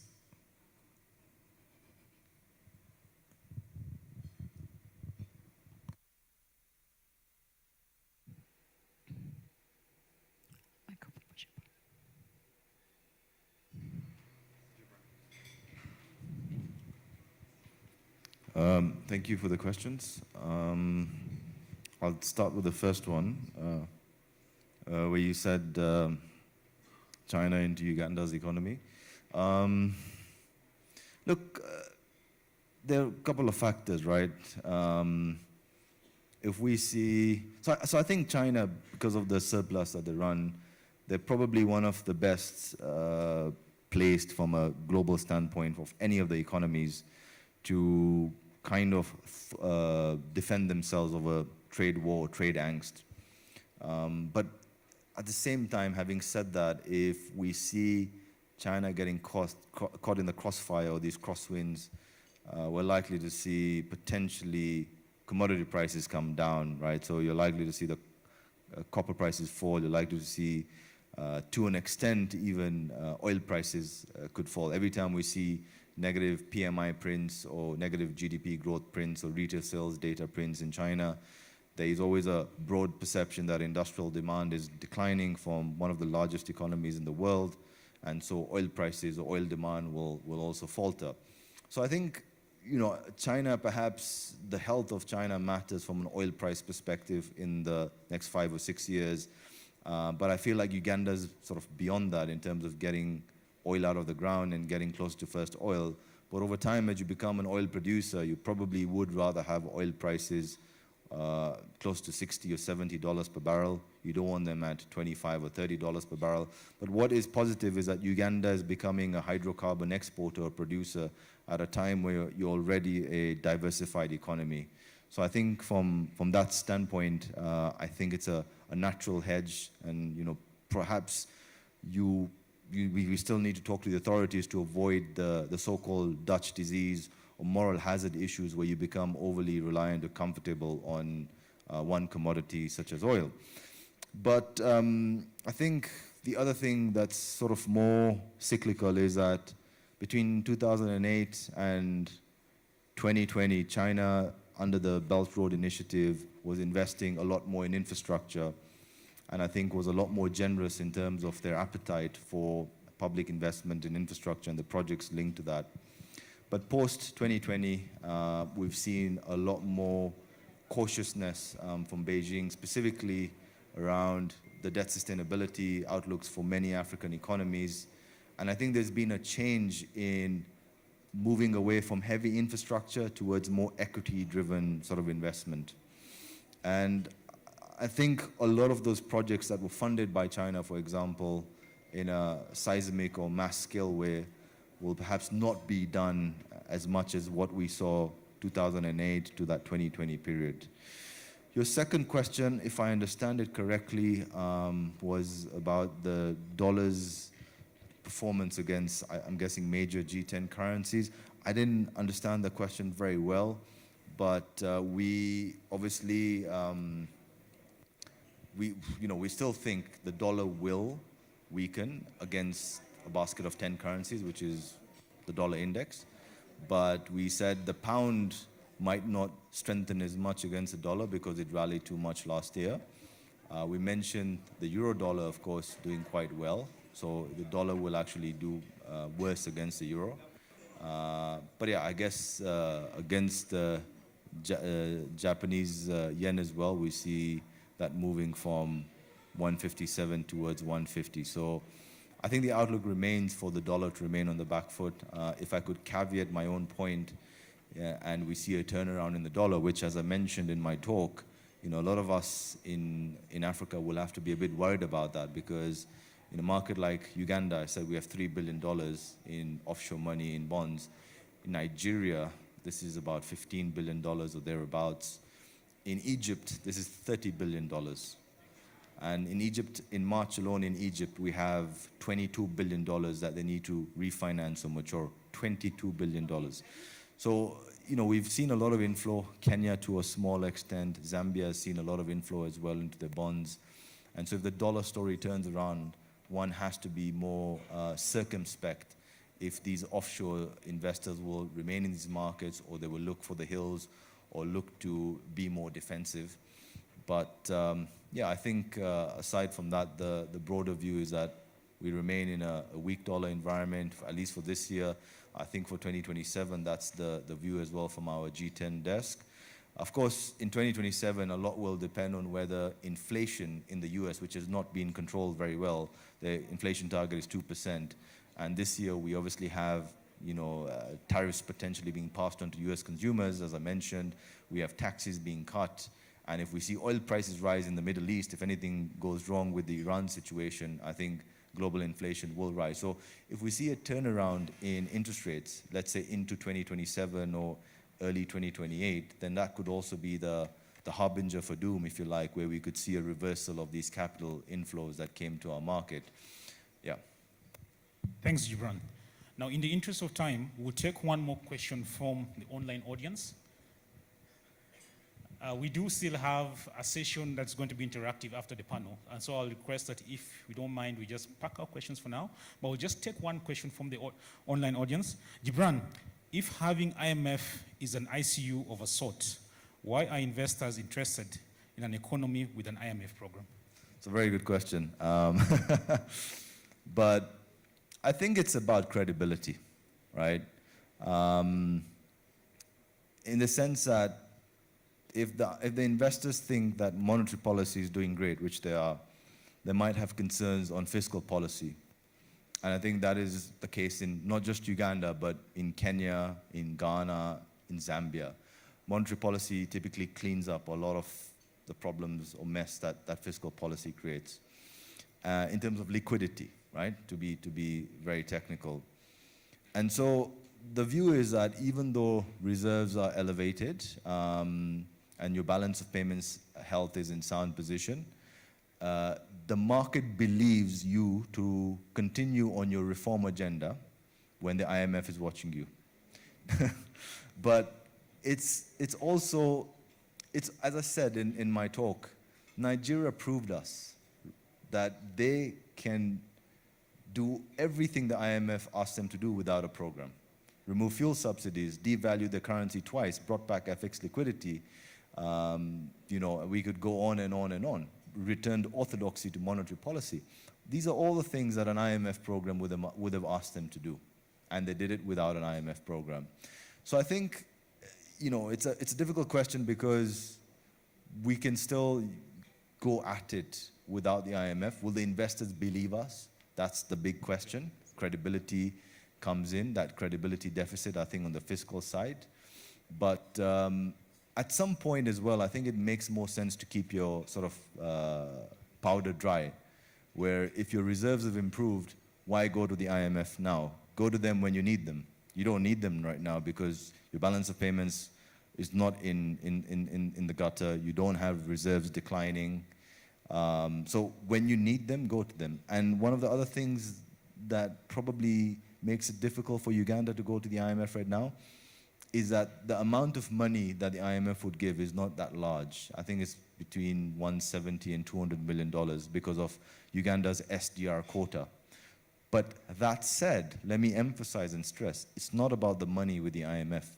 It's about the fact that the IMF catalyzes other multilateral lenders to give you money, like the World Bank. It provides the macro adequacy for multilateral lenders to lend budget support and project support or project finance to Uganda. So I think it's a very difficult question, but I guess the more important point is Uganda's not in the ICU right now and unlikely to be in the ICU for the next 2 to 4 years. But at the same time, I think there has to be more reform on the fiscal side to convince the investment community that the macroeconomic reform agenda will remain entrenched even without the IMF watching over you. I hope that makes sense. Yeah.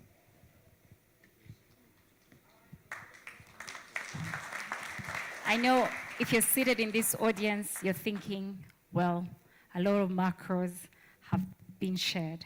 What happens to my business? What is really going to happen for us operating in this economy? And now we move to that next phase.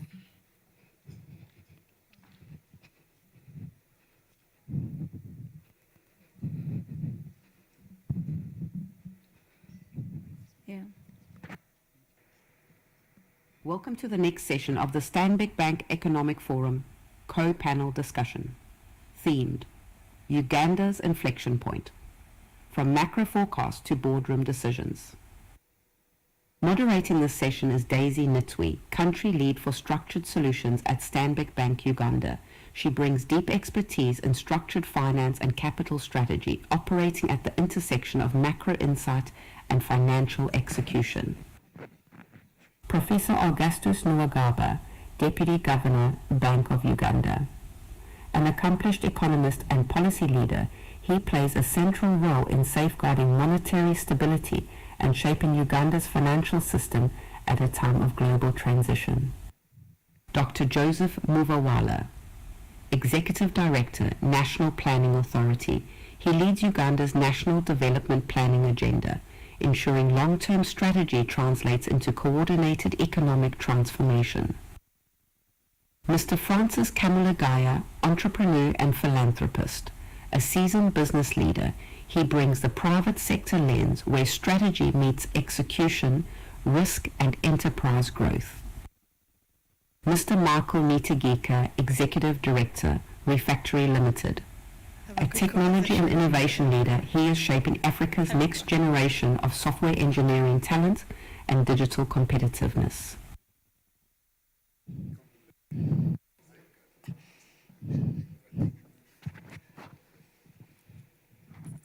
Good morning. There has to be some life somewhere. It's just after breakfast. Surely you can respond. So let's try again. Good morning. That's a lot like it, and welcome. A warm, warm Stanbic welcome to everybody. We're excited to see you and have you.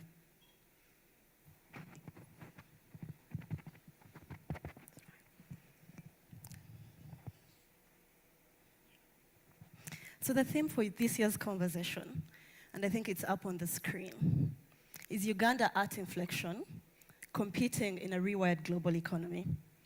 And I dared take stock of what really brings us to a point of inflection as a country. And I'd like to summarize what I thought it is, and I summarized it in what I'm going to call the 7 T's. So the first one is technology. I think if we look around, AI is accelerating a lot faster than a number of us can adapt, than a number of our companies can adapt. If we talk about trade, it's being very fragmented. And the fragmentation is really not coming out of pure efficiency. It's mostly being driven by strategic competition. Trust in the global systems, I think, is generally under strain, if you agree with me. When we talk about tensions, the geopolitics, the social, the economic tensions, a number of these are rising across many regions. When we speak about Trumpism, it's probably a discussion for a full day. When we talk about political disruption, challenging what we've seen and established as norms. When we speak about transformation, I think it's here. But particularly when we talk about transition, Uganda is specifically at inflection for 2 main reasons. The first one is oil and gas, and I'm happy to see a number of players in the room. But the second one, in a way, is political transition in one way or the other. Okay. So ladies and gentlemen, this is what we mean when we talk about Uganda at inflection. This is what we mean when we talk about being at a place where the economy is being rewired. And that's why we think that it's necessary, absolutely necessary, to have this conversation. So if you allow me, I'm going to start with a temperature check with my panelists. And Francis, I'll start with you since you went too far away from me. In one word, just one word, or maybe 2, how do you feel about the economy in 2026? Thank you, Diana. Morning, ladies and gentlemen. In one word, I feel good. I think all the indicators from a macro perspective, from a FY financial year budget framework paper, which is out, and I strongly encourage you to read it, the indications, the plans for the country, and most importantly, the oncoming, on-stream oil and gas, I feel good. Having said that, it's going to be execution. Execution, execution. You've got a good feeling, but it's got to be in execution. Yes. Michael, 1 word or 2 words? Optimistic. Optimistic. And truly picking on to what Francis has shared, that I think we're going to see a few good things coming through. Dr. Muvawala. I think conflicted person. I think I feel vindicated. Vindicated? Yes, vindicated. People did not believe. Okay. Here we are. When we talk about double digit, many times we know what we are talking about. But the issue is going to be how we deal with the micros. Equity.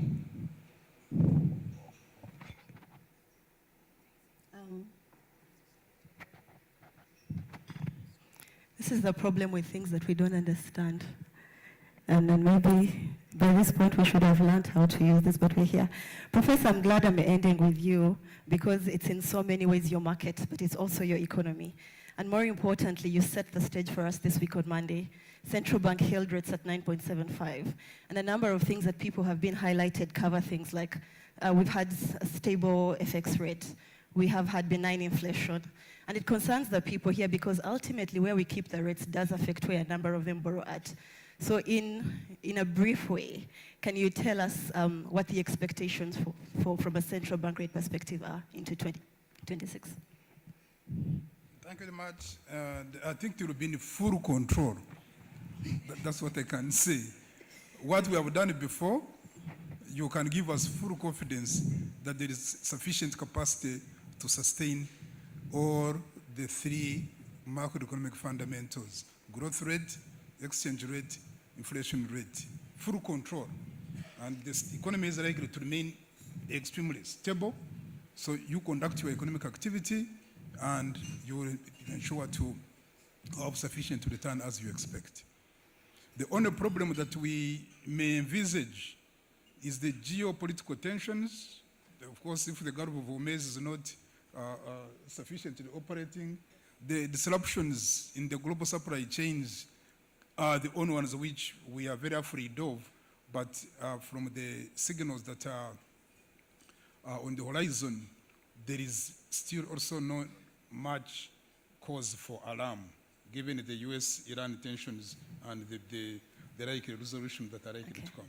It doesn't get better than that. Someone feels optimistic, somebody feels good, somebody feels vindicated, and maybe there's reason. He's a policymaker and he writes a national development plan, so maybe there's reason for vindication. But from the man himself and drawing on from previous successes, I think we are in safe hands. Do we agree? Okay. So we're going to move into the second part of this conversation. And admittedly, government employs or is the biggest spender into the private sector. So either you have a contract with government, or you're supplying something with them, or they're your immediate customer. So because of that, we thought that our fortunes are intertwined, private sector and public sector. And for that reason, where government allocates resources or where government thinks is priority, we think it should be the first place of opportunity for us as businesses. Okay, so based off of that, we want to look to Dr. Muvawala, who has just written the NDP plan. And what they've said in there, they have the government has a very ambitious growth plan for this country. I think 10x leading up to Dr. Muvawala, 2040. So 10x leading up to 2040. And what underpins the growth that they think we will have is 4 key sectors. The first one is agro-industrialization, and I'm happy to see a number of our clients from that segment. The second part is tourism development. The third is mineral development. The last, which they're calling the enabler, is science, technology, and innovation. And so we want to use this conversation to sort of ask the hard questions, but also hear from the people in terms of what do we need to move from a plan, to Kamlegea's point, to a place of execution. Okay? And while the macros, present an opportunity of stability and, we don't want to spend today thinking about the stability and what it's going to bring. What we want to interrogate is what do we need to tap into this growth that's actually coming. So what key decisions, what policy shifts, what strategic alignments or realignments in some instances do we have to start looking at? And I want to start with you, Francis. Agriculture, bedrock of our economy, 25% of our GDP and even more, employs 75% of the labor force. And as recent as last year, we even had a big ticket, $2.4 billion from just coffee. So there's a lot that's coming from that place. But when we look at what government is looking to do, it's to move us from subsistence into commercialized agriculture. And when we think about commercialized agriculture, there's only so much we can consume as a country, which almost means that a lot of it is going to be for export. So from an export perspective, doctor, why am I calling you doctor? Maybe you're due to be a doctor. It's coming also easily. But so what I want you to highlight for us is what are the opportunities across the value chain that you think if we paid attention to, we would move quicker in terms of the government ambition? Oh, thank you very much for that question. Let me start by saying the obvious. First of all, when Dr. Muvawala says he's vindicated, I can affirm that the government policy on agro-industrialization is not about building factories. It's about increasing production. It's about increasing productivity at the farm. It's about adding value across the chain. And at times, we speak a lot of big English words and then we move on to the next word. But value chain is actually a chain from the farm to the table. And as a farmer, I grow coffee and we add value at the farm. That means good quality inputs, fertilizers, irrigation, extension workers, to the extent that the produce that comes from the farm is a premium quality that then demands a premium price from the market. And he'll correct me if I'm wrong, but I don't think we're talking about building factories all over the place to process coffee. Branded processed coffee is a very different business. I don't think Uganda can compete with Nestle. It's branding, it's distribution chain, it is advertising, it's marketing, but most importantly, it's having shelf space. Over and above that, it's about policies that will result in increased income for a farmer. So, like I said, I grow coffee. I sell my coffee at a premium price because it's good quality coffee, and the quality, when it comes to agriculture, starts from the farm. The industry and the factory can only add value.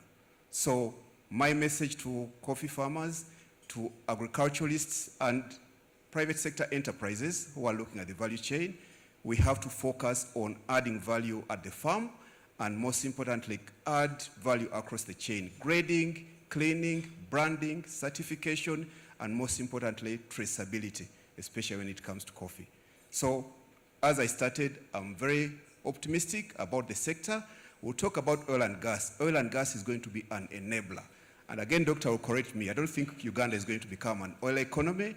The aspiration is not for it to be Uganda to become an oil economy, but oil is going to be the enabler, and at some point we'll share how that translates into the real economy for all business leaders in this room to know how to position themselves to benefit from that. I'll stop there, Diana. Thanks, Daisy. So for you, it's value addition.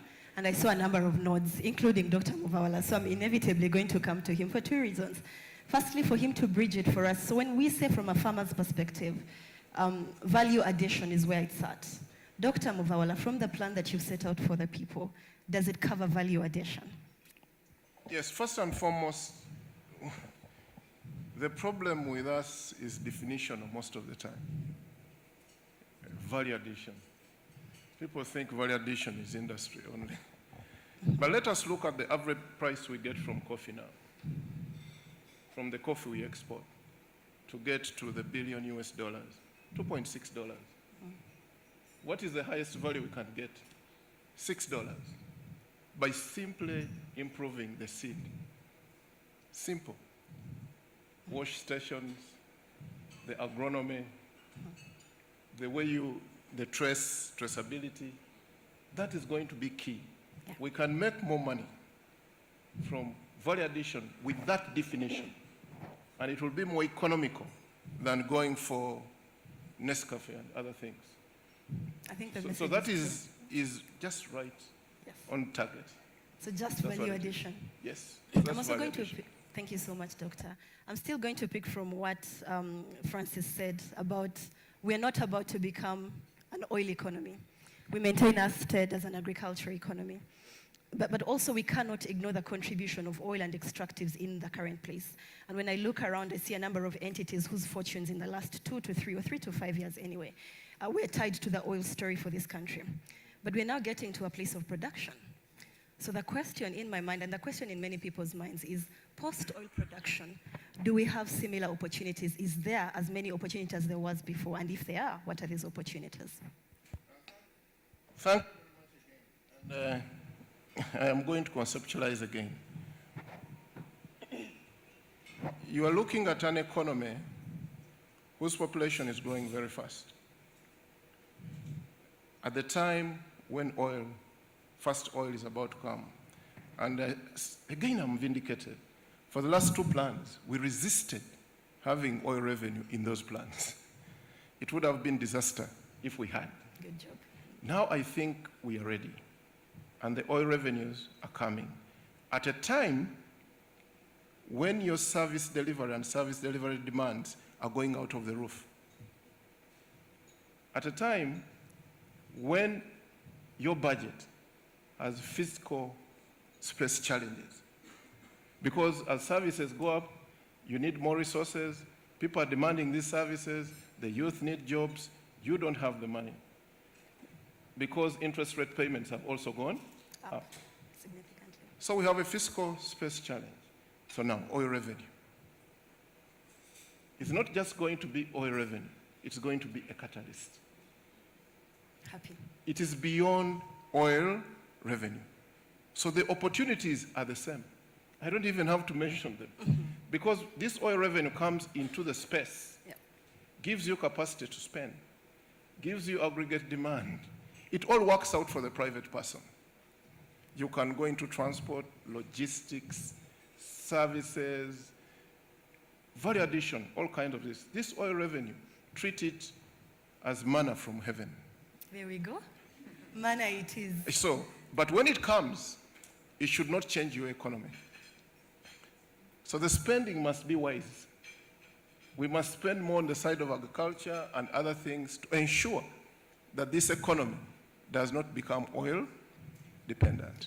So the opportunities are the same. And I can take the whole day mentioning all those opportunities. They are for everybody here, including education and skills. Love it. I want to assure you, because we are treating oil as a revenue and as a catalyst, as an enabler, we must also have a reserve. Yes. And the law provides for that. And my teacher here is in charge of that basket. So I am very comfortable. Okay. And just before we go away from that one, I think my colleagues were challenging me before we came here, that the first time we had, maybe it's the first time we read about it, that Uganda had discovered oil was in 2006. Then we go another 20 years, and kudos to the government and the number of industry players that we have. We go through the process of preparing and making sure when it comes, it doesn't take us to the places Angola and Norway and Nigeria and all these countries actually went to. But what I want us to highlight, because we said this is about opportunities and executing them. So what I want you to please highlight for us is what mineral is in its 2006 state that the people can get to know. Or if I ask it more plainly, what's the next oil and gas for this economy from a minerals perspective? This is even better than oil and gas. There we go. It's getting better. Yes, it is the mineral side. The iron, steel, the gold, the tin, the development minerals. Those well managed will even be better than oil and gas, in my considered opinion. Which is a strong opinion because you plan for the country. It is quite strong because it is evidence-based. So happy, there's opportunities. Yes. And I don't know that, but let me stay with you for a moment. So there's opportunities, but where do we start from? So when you say tin, and you say gold, and maybe I should pivot to Deputy Governor now, because gold, of course, stands out for many reasons, but also in Gibran's presentation, he did speak about the gold purchase program that you're looking to get into.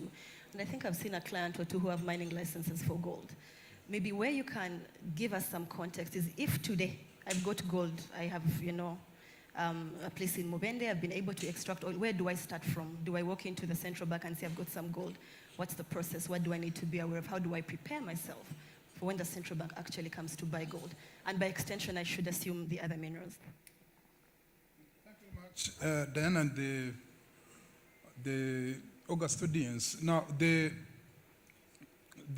export sector performance for Uganda now is that gold is commodity number one. As you saw on the graphics there, we earned approximately $6.4 billion. Then the next one is coffee, $2.4 billion. Then you have cocoa of about $700 million. Then you have others like that. What does that show you? It shows that gold is those who have studied finance, is the material commodity export. And unfortunately, Diana, gold is the highest export receipt we get but also it's the highest import invoice that also we get. That's the paradox. Actually, when I looked at the difference for that current account, when you look into the trade balance for gold only, it is about $200 million only. What does that imply? I don't know whether somebody's hearing us. Yes. Please, including online. Newspapers don't hear us. Especially there is a certain newspaper which the president doesn't like. It is very important. It means actually that gold, most possibly, is not ours. Okay. That's the simple English language, not going to sophisticated macroeconomics. So what we are doing at the Bank of Uganda, and I think let's listen, is that at the Bank of Uganda we are ready. We are extremely ready for our gold purchase program. We are very, very serious about it. The Bank of Uganda is ready now to enter into the purchasing of gold. We have introduced the concept of traceability. We want to be able to track where we are getting that gold from Bulisa, from Busia, from Kasanda, from Karamoja, and also what we have also done in the Bank of Uganda is that I think some of you could be here who want to do business, is that we have already pre-qualified companies, and we are going to be buying from you. If you want to be a businessman or woman here and get rich quick, and Ugandans, you have a habit of wanting to be rich quickly. I don't know whether you think, we have extended the expectation of life at birth. It is now about 69. And we need to congratulate the government. Yes. So you are not going to die tomorrow, the Ugandans. There we go. You are not going to die tomorrow. Yes. So if you want to do business, those who want to do what you call real business, not speculative business, is that we have pre-qualified 3 companies. I think one has not yet gone through. 2 have already gone through. And we are going to be buying 1 kilogram and above. If you have 1 kilogram and above from you, and you have it now in your bed, some of you put it in your pillow, bring it. The Bank of Uganda will be buying it from you. We have got refineries. Also, we have refineries, yes. And we are aware of that. So the country is very able. It is very ready. Bank of Uganda is extra ready to do that. Why? I've already let me repeat myself so that you are very clear. It comprises one of our material export commodities, and it is, you saw the figures there. It is currently $6.4 billion. The coffee is 2.5, already told you, $1 billion. Cocoa is $700 million. Remittances. These house girls whom we are sending in Oman and Jordan, they are bringing here $1.7 billion. Some of you are saying that it's a very bad thing. This is not Sunday. On Sunday I will be preaching somewhere. The message is different. But this is economics now. Thank you, Doctor. And you are the ones who have invited me. Yes. So now those girls here are bringing $1.7 billion. Some of you are saying we are having bad manners. That's up to you. Then the remittances and the tourism bringing here $1.7 billion, as you can see. And that's how our forex inflows are doing. But to cut your story short, is that we are very, very serious on gold as one of the major important exports we are looking at. So for some of you, I just got you your first customer. Please remember to pay your dues. But more importantly, I saw people giggling when you said the house girls in Oman are bringing 1.7 billion. I hope some of these people, some of these people are not having a rethink on where they are getting their money from. But also, I think what's key for me is that gold, even though it's not directly, even if you don't have gold that you're selling to the central bank, there is a benefit for everybody because of its source of foreign currency into the country and the stability it brings to the currency and, you know, sort of the stability it brings to the macros and how that eventually feeds into your business. But I want to go to Michael now because even the government has positioned tech, science, technology, and innovation as a catalyst for all these other pillars. So agri, minerals, and tourism. We look at technology as a catalyst for these. But there's also a problem, because when I think about the corporate world, outside of ChatGPT and outside of Copilot, maybe at best somebody taking meeting notes for you, it can come off as a buzzword or as hype. And whether that is right or not, you will tell us in a moment. But also when I look at how quickly it's accelerating and how quickly it's penetrating businesses and economies. I think by some estimates, we had about 50 million, it took us 4 years to get to 50 million users of AI. It then took us 2 months to jump to 200 million users. So it's accelerating quickly, and the uptake is a lot faster than we probably looked at it. So what I want you to do for us, because also we want it to be very practical and sort of move away from AI as hype to AI as a real thing. I want you to do 2 things. Why is AI not hype? Number 1, I should like to think that's your view. And number 2, some practical use cases away from Copilot and, I don't know, ChatGPT and, yeah. Thank you, Daisy. It's a thesis question that probably, like they say, I need more paper. So first, AI is not a hype. And I think I did listen to the CE in your remarks. You said it is here and we just have to go around it. And probably to let us know that before ChatGPT, because the hype was really around ChatGPT and all these Gen AI tools coming in, and out of the blue you realize you can actually draft a letter, you can come up with a proposal, and that was the excitement. But it's been around for years, if that makes sense. There's been a lot of work that has gone into, let's say, machine learning. The example I always give is if you have a Gmail account and let's say you receive an air ticket, an e-ticket, Gmail will probably take it to your calendar without your permission. And the reason it does that is really purely under what you call machine learning. So the guys at Google and a number of these players go to understand that the e-ticket has a same structure. And once you receive an e-ticket, there are 2 things. You're traveling, and therefore we need to schedule it for you. So they pick the airline, they pick the time, and you'll get notification of when you're going to travel and when you need to check in. So it's been around. But what then did the pivot to become the hype and every buzzword is when now ChatGPT comes in, and then quickly people in academia realize that students are turning in work that is 90% ChatGPT generated. And we begin to say, what does this actually mean? We at Refactory, we do assess our participants, or people who go through our training programs, even before entry. And there was a time when close to 90% were returning AI-generated content or responses. But luckily enough, you have tools that are able to assess and say, this is heavily AI-generated. And so you come back and you say, was this AI? And the person looks at you on the other side and says, yes, it is. Some are honest, some are not. So the truth is it's been around, and it's not hype. The difference is, how does this then translate to you as a business, besides ChatGPT and Copilot?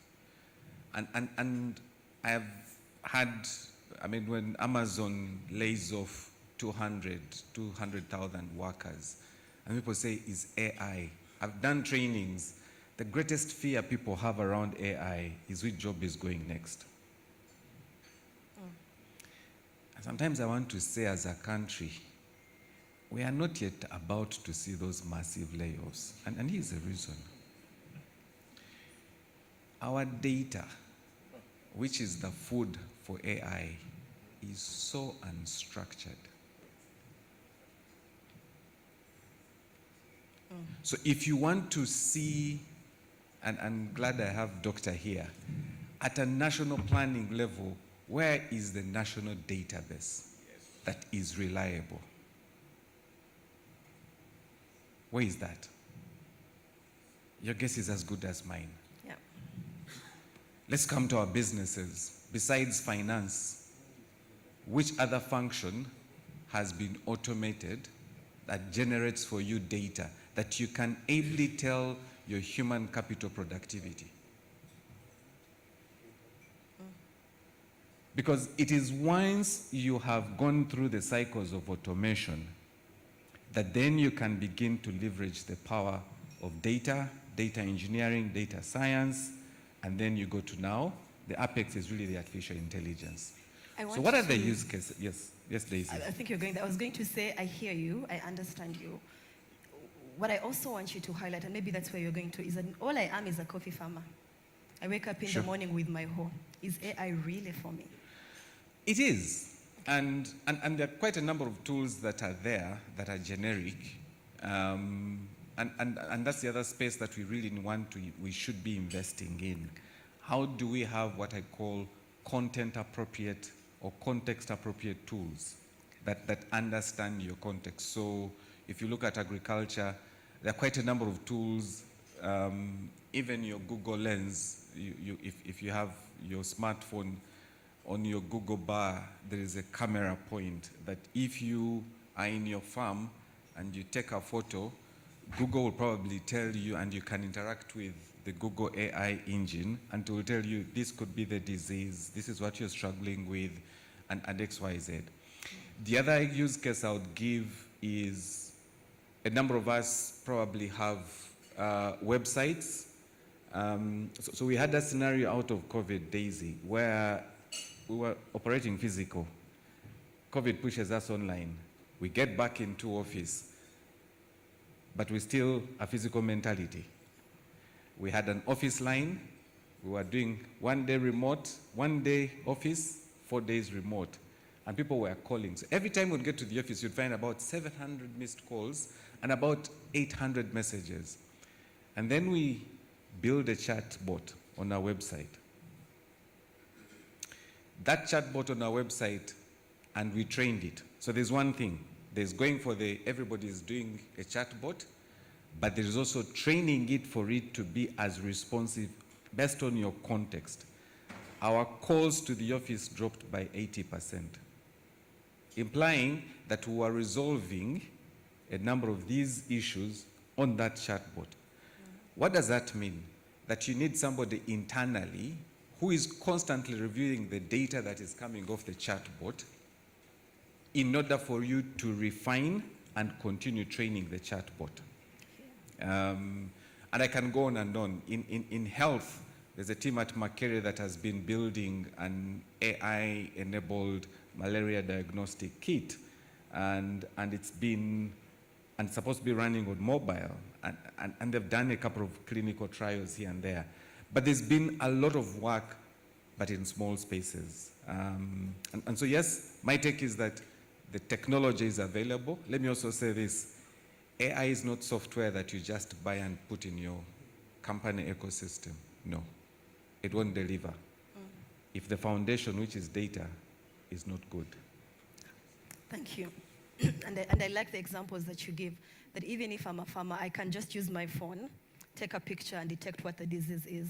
But also I can use my phone and detect if I'm sick or not. That's going to be an interesting one if you talk about the medical kits that the people are developing. I think what we want to do at this point is also take some conversations from the audience to say, of the things that have been said so far, what is it that stands out for you? And there's a QR code on your table. Ken and Caro should be helping me because I won't be able to look at the screen. So if you can just scan if you have a question on there, and then maybe we'll see the questions as they come through and maybe take some responses.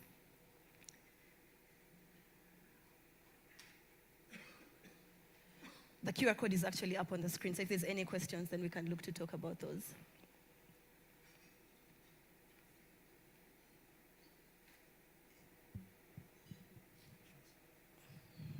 Tech. We're going tech. We're not giving you microphones in this conversation, not after Michael's brilliant submission. And maybe as he comes on, let me come to, as the questions come through, let me just come to you, Deputy Governor. When we talk about the oil story, when we talk about us adopting gold into the reserve story or our inputs as a country, I just would like you to comment about how the oil story and maybe even how gold will transform the balance of payment story for us. Thank you very much.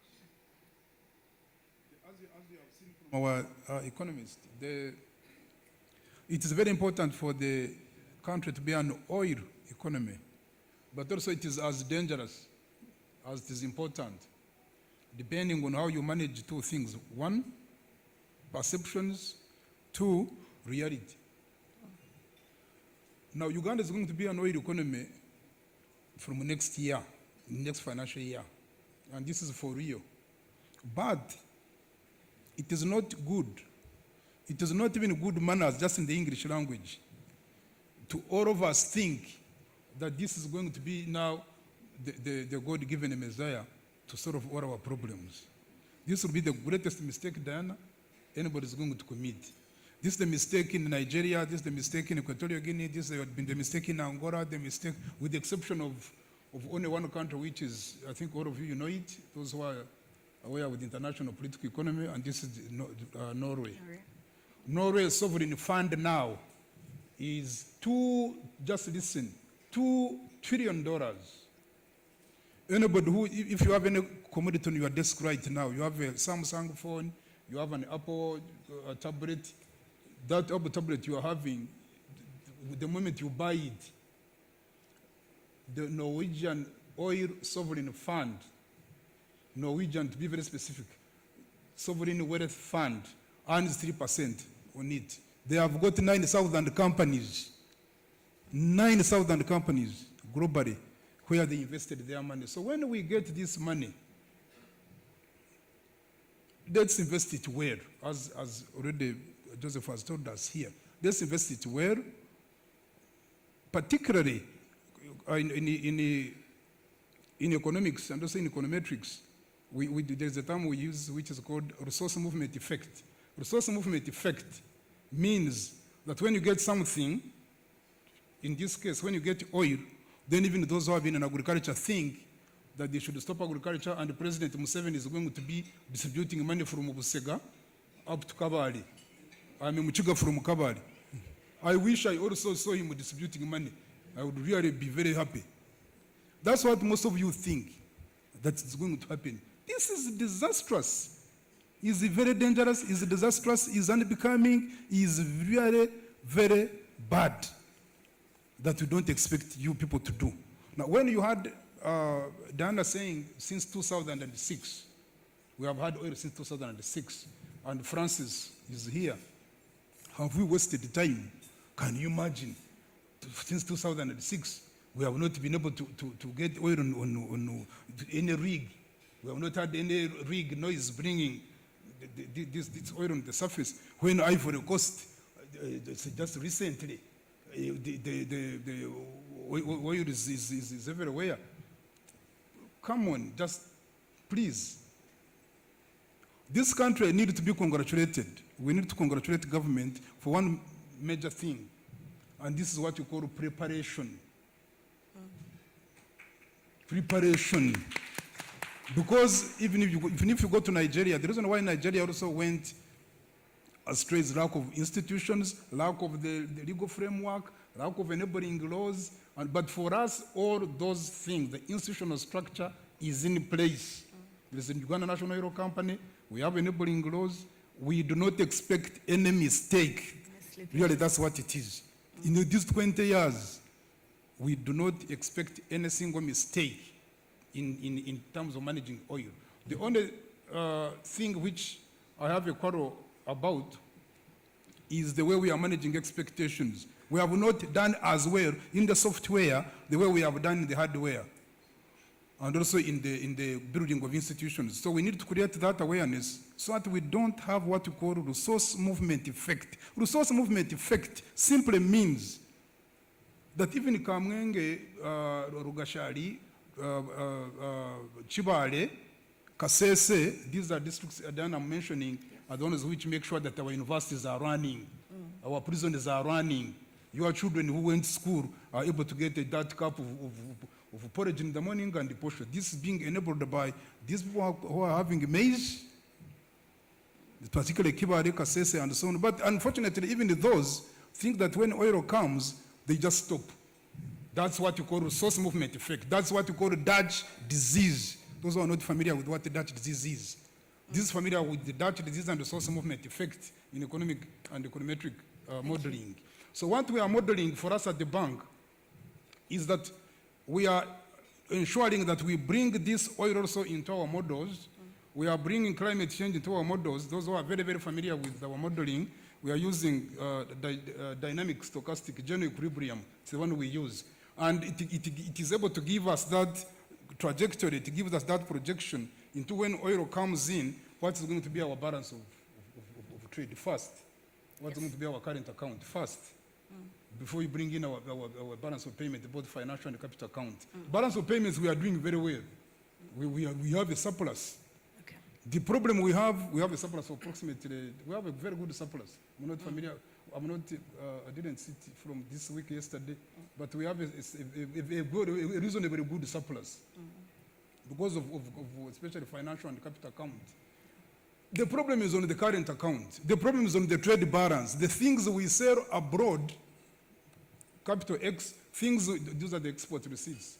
Then things we buy abroad, import invoices, has been 12.1 import invoice, the money we spend abroad, against the money we earn, which has just been 6. Yeah. So 12.1 minus 6 has been 6, which you saw there. Now we have removed that. You can clap for us if you want. Okay, those who are not jealous of what we have done. So at the Bank of Uganda in the last 12 months, I can assure you we have reduced that. It is currently about 3.5. We have reduced the whole 2.5 billion negative dollars. So we have now a current account of about 3.5. Now we are thinking, and it has been ably presented, very, very ably presented, that in fact, the way you saw that graph moving, that once we get this oil, you saw it from 1.1 to 1.9 to 2.1, 2.4. Yes. That 2.4 minus 3.5, you're going to remain with 1.5. Thank you. This will be very good for squaring off the current account deficit. Yes. And we think that this is going to be very good. I would not encourage government. I would really not encourage government to go into the spending spree as of now. Let's first solve that current account deficit. We solve our entire now fiscal deficit, which is still very high, I think 7% of GDP, and be able to have also this money is going to be saved in the sovereign wealth fund, so that again it does not discount our exchange rate market. Because also, Diana, what people should know here, let me also say it here.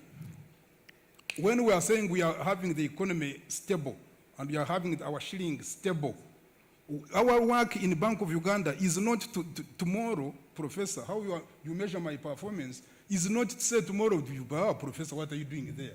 The shilling is still 3,500, 3,600. Why can't you bring it to 2,000? No, that's not our work. Our work is to ensure that it is stable first. And if it is to go down, it goes down slowly. We don't want volatility. We want stability. That's what we mean by economic stability. But we don't want volatility. And what the oil revenue is going to do is really to remove these deficits, and then you can control the economy very well without having any volatilities, and people can do their economic activity. Thank you so much. In fact, there was a supporting question on the screen that I think I would like to recommend that we move to the business circle, because it seems to touch many people. I think they spoke about, and I don't know if you can find it, the question to Governor around stable inflation. So there's one, how do we move from macroeconomic stability to policy stability? Yes. And maybe Dr. Muvawala, I'll ask you to take that, particularly in areas such as taxation and regulation that directly affect private sector investment decision. Thank you very much. First. And sorry, Doctor, maybe just before you go, I think we're going to respectfully release Francis. He's got another engagement. So when you're ready to go, sir, thank you so much for your time. But before you go, we will not release you without giving us parting shots. One recommendation, one priority, one action you recommend for the people in the room. Okay, let me start with one correction. You are Daisy, not Diana. Thank you, sir. Secondly, for the business community, oil and gas is going to be a major enabler in this economy. It's going to create some very, very interesting catalytic action within the economy, so much so that everybody is going to see benefits, directly, indirectly, induced. In fact, it's already happening. When you think about what's happening in Hoima, in particular, whether it's the stadium, whether it's the airport, all those investments have been informed and induced by the investments that have gone in that area. I'm in a very fortunate position, and I'll just make some 3-4 disclosures. I spent 27 years in PwC, but most importantly for the oil and gas, I've been involved from the very beginning. In 2006, when commercially viable reserves,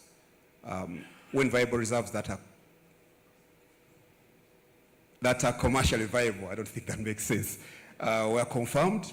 The first thing was to ensure that we have the right players in the market, and Total was not there on day one. Those of you who have been around know who are there. Some very entrepreneurial companies that did the discovery, and when they did the discovery and the reserves were substantive, the big players came in. Secondly, we needed to have the right regulatory environment. I was involved in the setup of the Uganda National Oil Company. That was in 2011. I was involved in the policy discussions for the Petroleum Exploration, Production and Development Act. That was in 2013. There's been a lot going on in national participation and national content. So the 20 years were not wasted. Most importantly, Uganda is the most prepared country for oil. And there are 2 words that are noted here. Dr. Mvala said, if well managed. And was talking about the mineral beneficiation, but in particular oil and gas. And Deputy Governor said, we do not expect any mistakes because of the way we have been prepared for this industry. Now, while I'm away, my appeal is that let now the comments from those 2 very senior government officials be in a positive space. So don't tell us what we should not expect, tell us what we should expect. Given how much we have prepared for this industry over the last 20 years, I'm aware of the revenue management policy, that I'm aware of the Bank of Uganda role it's going to play in terms of preserving oil revenues from distorting the economy. So leave business leaders from this forum telling them what to expect. My parting shot, agriculture. Agro-industrialization is not an event. It is a process, but most importantly, it's not about factories. It is about increased production on the farm. Technology. Please, AI, exciting as it is, let us pace ourselves and talk about technology that is of relevance to us. So ATMS, the S is science and technology. It is not AI. So I grow coffee, I irrigate using the power of the sun. That is technology. I've got people who look after the coffee on the farm. They get very excited when they see a leaf turning brown, and they call me and they want to buy all sorts of chemicals, and I've guided them on an app to use. And when they use that app, actually it's Google Lens, it will show you that this is as a result of overcropping. Overcropping is like a mother having so many children, meaning she's very fertile, but actually there's not enough food to feed those children. So we are producing so many berries per branch, per stalk, but we don't have enough minerals in the soil. And I tell them this is what we need, and we fertilize appropriately, and like the Waganda say, like Katikilo say, you give it what it wants, it will give you multiples and multiples.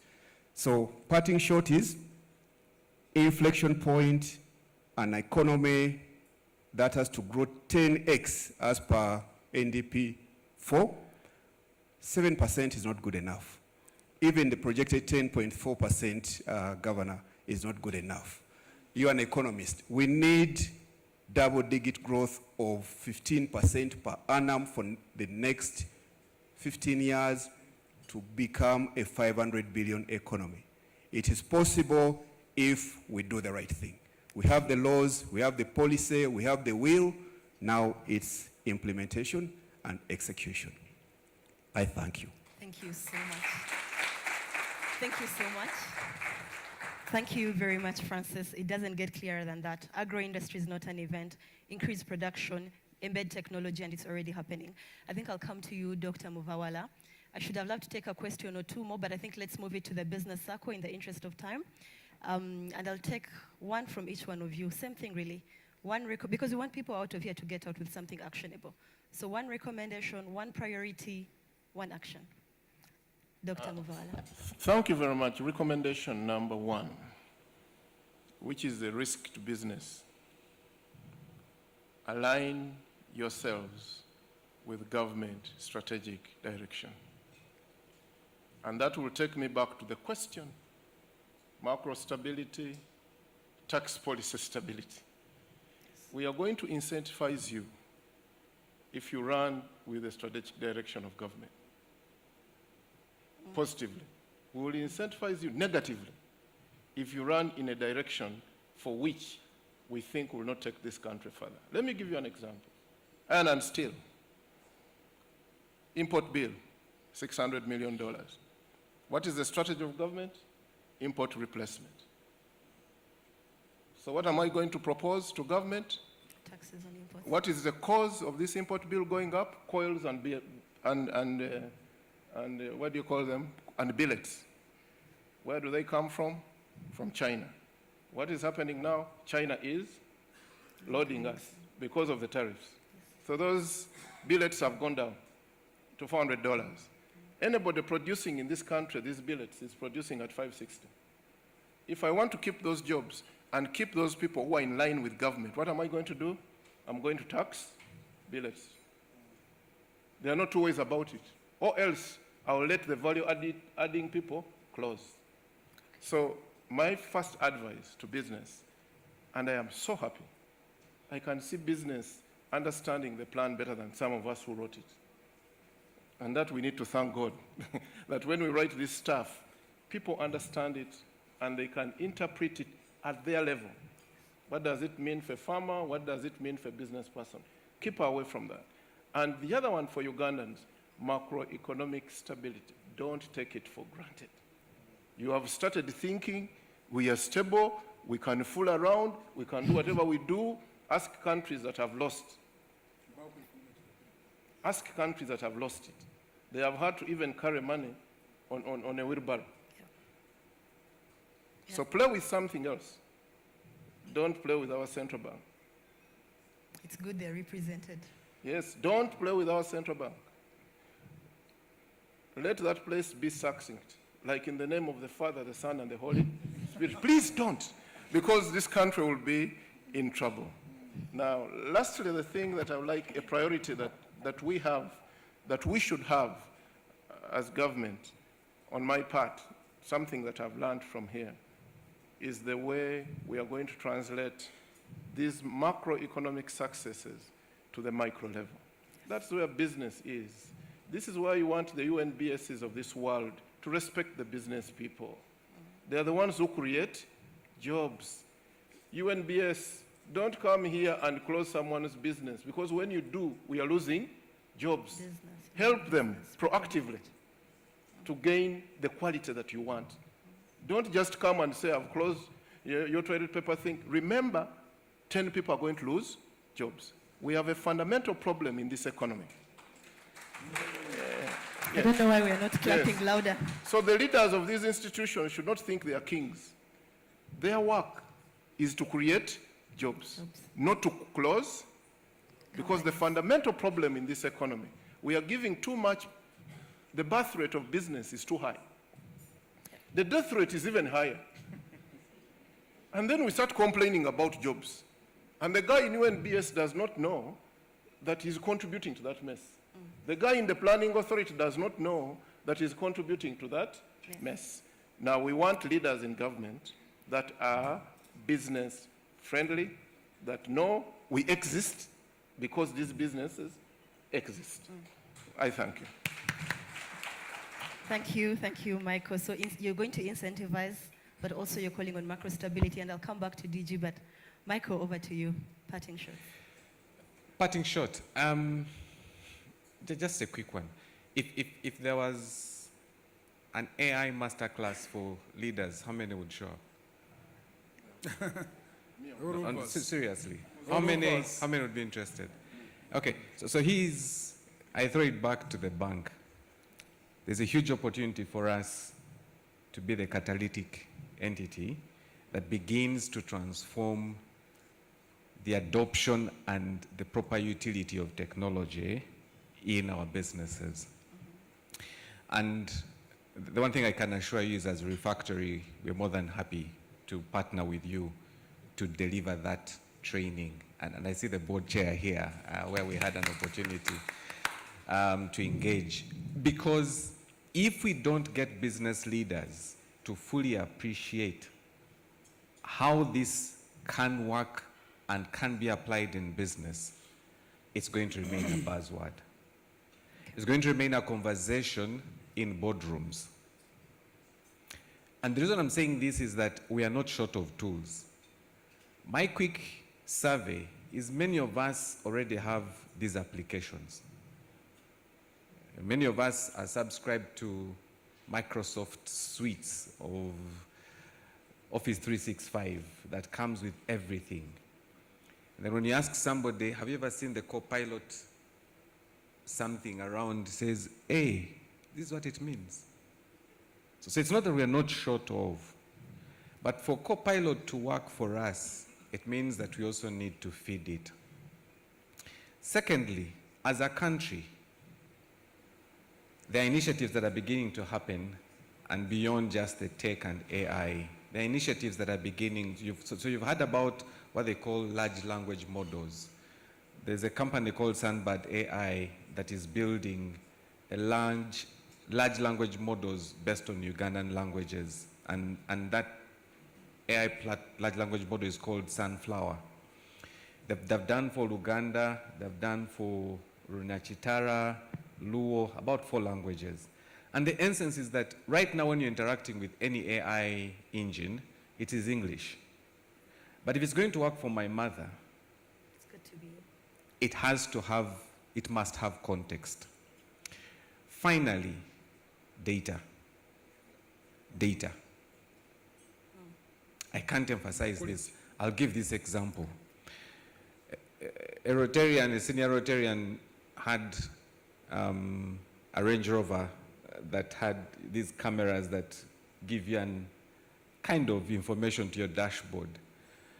So recently we're running an AI training at Refactory, and we're looking for training data. And so one of the students worked on an AI model for pothole detection. But the data they were using was Europe. So when they were presenting, I said, guy, if that AI model came to Uganda, it would crash. And I was reminded of this Range Rover owner in Gulu, because the pothole was so deep, the notice on the dashboard was end of the road. Let's cover roads in a different session. Now, which means when they were training this AI engine, the pothole, the Ugandan version doesn't exist. So what does that mean? What that means that we need to have context-appropriate AI models that appreciate that a pothole here is actually a pothole. It's not the end of the road. It's just a pothole. Maybe slow down, go in slowly, you'll come out of it. Thank you, Michael. Finally, let's embrace technology, and when there's an opportunity to learn, please expose yourself. And once the leader understands, it is very easy for technology to then become a key player, either from a research, from an innovation, or from a deployment perspective. Thank you. Thank you so much. I think I should love the DG's closing shots, but I'd like to move it into the business circle because I know that yours is a very topical one. And I think we'll close here. if I just recap what happened, Francis was optimistic. Dr. Muvawala felt vindicated. No, Francis felt good. You were optimistic. He felt vindicated. He thought things are really good. I think when we get through this conversation and we get to where we're getting to now, we must keep the communication lines open, because a lot of the things that you've said, we've compressed in a very short period of time. And we need to be able to revisit this conversation. So if you talk about data, where do I even start from? If you talk about incentivizing, where do I find you after this conversation? Where does the conversation get held at? If you talk about macroeconomic stability being very important for this, what's my contribution? What's my role? What do I need to do and what do I need to stop? So thank you. As with all good conversations, the time is never enough. I'm going to ask that we stop here and move into the business circle. For a number of the questions, we can carry them into the next session. It's your chance to ask my boss to answer very difficult questions. So thank you for your time, and have a good day further.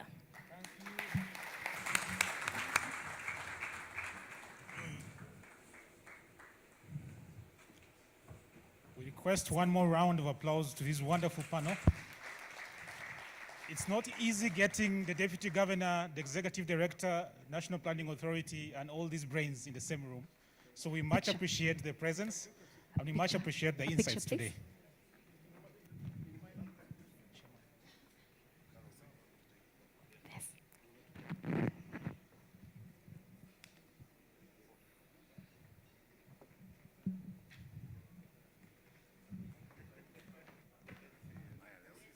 No, sir.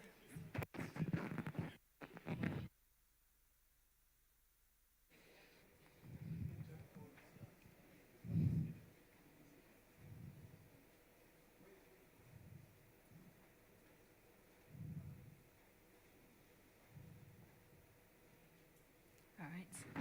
A round of applause, ladies and gentlemen. What a refreshing discussion. Kenneth, as I was listening to Deputy Governor, I thought about one thing that stood out for me, that I have the ability to contribute to the country's gold program. So anyone who knows where we can pick the gold from, we're ready for that. Thank you, Governor, for that insight, and for all the panelists. Our lovely guests, thank you. Thank you for staying with us. And we're going to move to even a more interesting session. Thank you, Carol. We've had very enriched conversations, very interesting insights. But the question is, where are we in this whole conversation? We're going to that moment in that session where we bring that conversation home, where we bring that conversation right to your table, to your seat. Carol. And no one better than Mr. Mumba to carry us away, a man who runs the biggest bank in the economy. Over to you, Mumba.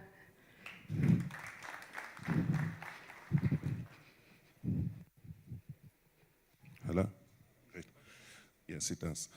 Thank you very much, colleagues. We once again thank you to all the panelists that were able to indulge us this morning. I must say, for this time of the morning, to have everybody still here, it means that the discussions were quite captivating. Now, for good measure, I'm a high respecter of time. We had indicated that would be done by 11 a.m.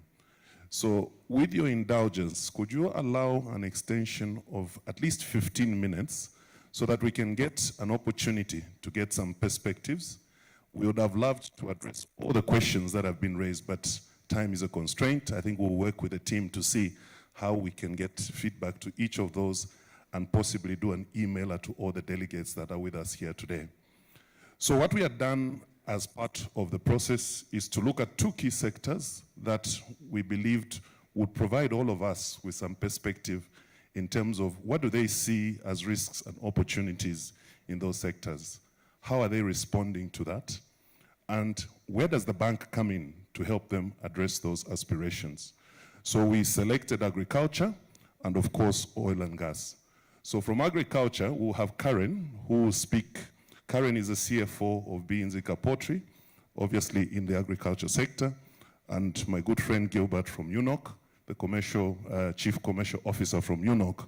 I think for Gilbert, the question on everyone's mind is, what if the first oil doesn't come this year?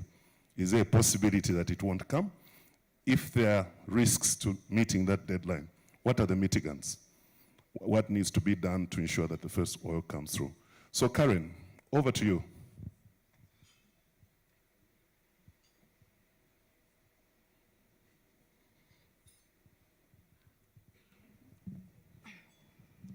Thank you so much, Mumba. Good morning, everyone. It's such an honor to speak on behalf of the agri sector. And listening to the conversations this morning, they were quite very exciting for the agri sector. And where we come from, I come from an agro-processing business, Bienzika Poultry International Limited. And I see we look at the entire value chain right from the time we get the raw materials from the farmers up to the time we process or add value to the product. So for me, when I look at the economic outlook, I see quite a lot of opportunities for our sector. And I look at demand formalization as a very big opportunity. The country is moving. If you observe the trend, back then, we used to go to the market and buy a chicken. And then we slaughter it, you take off the feathers. That's not where we are going today. So today we all want to go to a supermarket and pick a chicken. So there is a lot of opportunities to add value in the entire chain. How? To the farmers. When Kamlega was talking, we can add value to the way we're doing our production. We can increase our production levels. You can have more birds raised, you can have more coffee, you can do it better, you can automate the whole process, and then you get better yield. We've had all that at the panel. But to us as agro-processors, we're getting better quality from the farmer, and we are adding value, and we're reducing the imports that we're getting. Certain times I wonder, why do we even import sausages? You know, most of them come from Kenya. So we still have opportunities to add more value and better industry. Second, I see a lot of opportunities on the regional market expansion. With sub-Saharan African growth projected, we have opportunities to expand through our distribution networks, our cold chains. And when I look at the opportunities here, they're not only to us as the agro-processors or in the agri industry, but then also to our partners like banks, because you're funding. So I see very big opportunities there as well. And then I see productivity-led growth. We can, it also comes back to the demand formalization, but now I come from the productivity side, to us who are producing, to the farmers, to the people who are growing the maize that I take in as an input. You know, as the market expansion happens, we're also increasing the productivity. Today we have a contract grower project that we started, and I see a lot of opportunities for farmers to move from a house that is built in a very funny way, whereby the weather, when it's hot, the birds die, so you lose money. So there is opportunity for us to start doing things differently. We have to embrace automation. We can no longer do business the way we used to do it back then. We need to improve and move forward. But then the benefits, you may not see them now as you're investing. But then as to us who are taking in your product, it is high valued as you bring it if you've done it the right way. So when I look at the risks, what risks do we see on our side? We have input price volatility. Back then, maybe 3-4 years, we used to buy maize at 600 shilling per kg. Today, maize is at 1,250. And at the same time, you're not sure of the price. You can't even fix it. So it's a very big risk to us, and we need to work with our partners to see how do we fund the purchase at the right time. How do the farmers stock their grain better and get better prices? So it's a two-way thing. So the biggest risk we have right now, the prices are moving up and down. You're not sure tomorrow. Actually, in my place of work, you can't fix the price. You budget for this price tomorrow, it's different. So that's a very big risk to us. And I will tell you how we're working with the banks. Working capital pressures. The cash conversion cycle in the agri sector is so different. I will put, for example, in the poultry sector, we will place the birds today and I'll get money, start getting money after 6 months if I'm doing the breeders. So how do the banks look at structuring the funding for the agri sector? Because the agri sector is a different animal altogether and very risky. But at the same time, the bank is asking, how sure am I that when I put my money there, it will come back? So it's a two-way thing, and we need to think about it. Biosecurity and supply risks. Where we come from, sometimes we will get birds from Europe, and there is AI, not AI, the AI, but avian influenza. So that's a very big risk. It will keep or kill the entire business, or even closed or bans. Those are very big risks to us. We talked about the geopolitics and the supply chain risks. That is, I think, cutting across to the processors, where you get some of the raw materials out of the country. Interest rate and FX risks. I'm happy to hear that our rate, exchange rates, when the deputy governor was talking, that we are maintaining to make sure they're constant, they're not up and down. So those are the key risks that we would look at from the agri sector. How can Stanbic support us to navigate this? Stanbic is my partner, that's why I'm here anyways. But the whole point is structured agri value chain financing. We need to look at the agri sector differently. We need to understand the challenges of the businesses. We need to understand the cash conversion cycle very well and structure facilities that really can meet us. Because I will not produce a product and get money tomorrow. You will give me a facility for, say, for maize, and me, I'm not trading it. I'm going to feed the bird, which is going to eat for 6 months before it starts laying.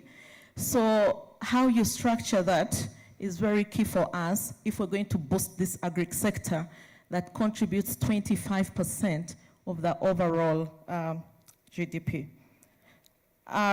Looking at trade and supplier financing, most of the agri sector suppliers are not very big companies. Some of them are. You look at the maize suppliers, they may not be very big corporate businesses.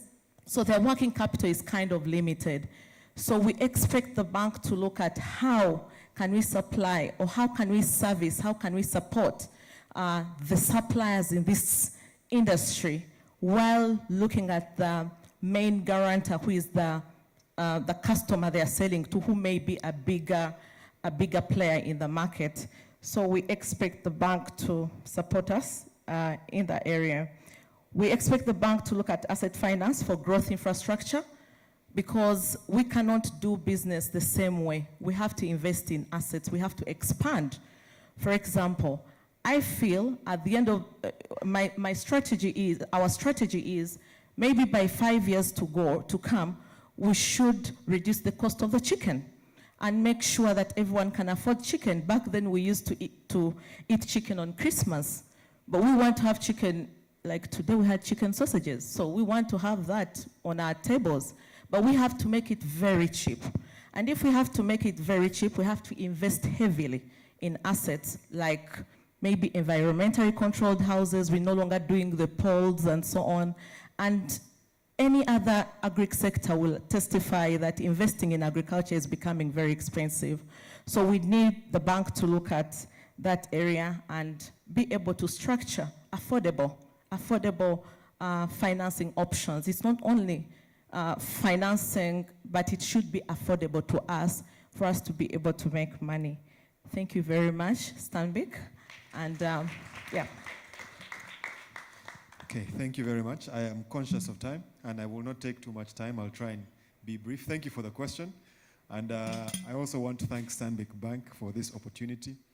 Stanbic is one of our key financing partners for a lot of our business, so I really want to publicly thank Stanbic for supporting oil and gas for many, many years. So to your question, before the question, by the way, I just want to say I fully agree with some of the speakers there. Oil and gas is simply an enabler, a catalyst.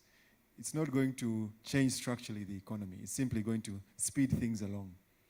So when the government talks about ATMs, agriculture, tourism, services, that is the root. And so oil will simply help in quickening the realization of these dreams. But it's not going to structurally change the economy. It should not, because then we have some of the risks, as have been spoken about, like the Dutch disease. That is a real thing. So we need to keep that perspective when we talk about oil and gas. And I really agree with what the speaker said. So in terms of the project itself, it's going very well.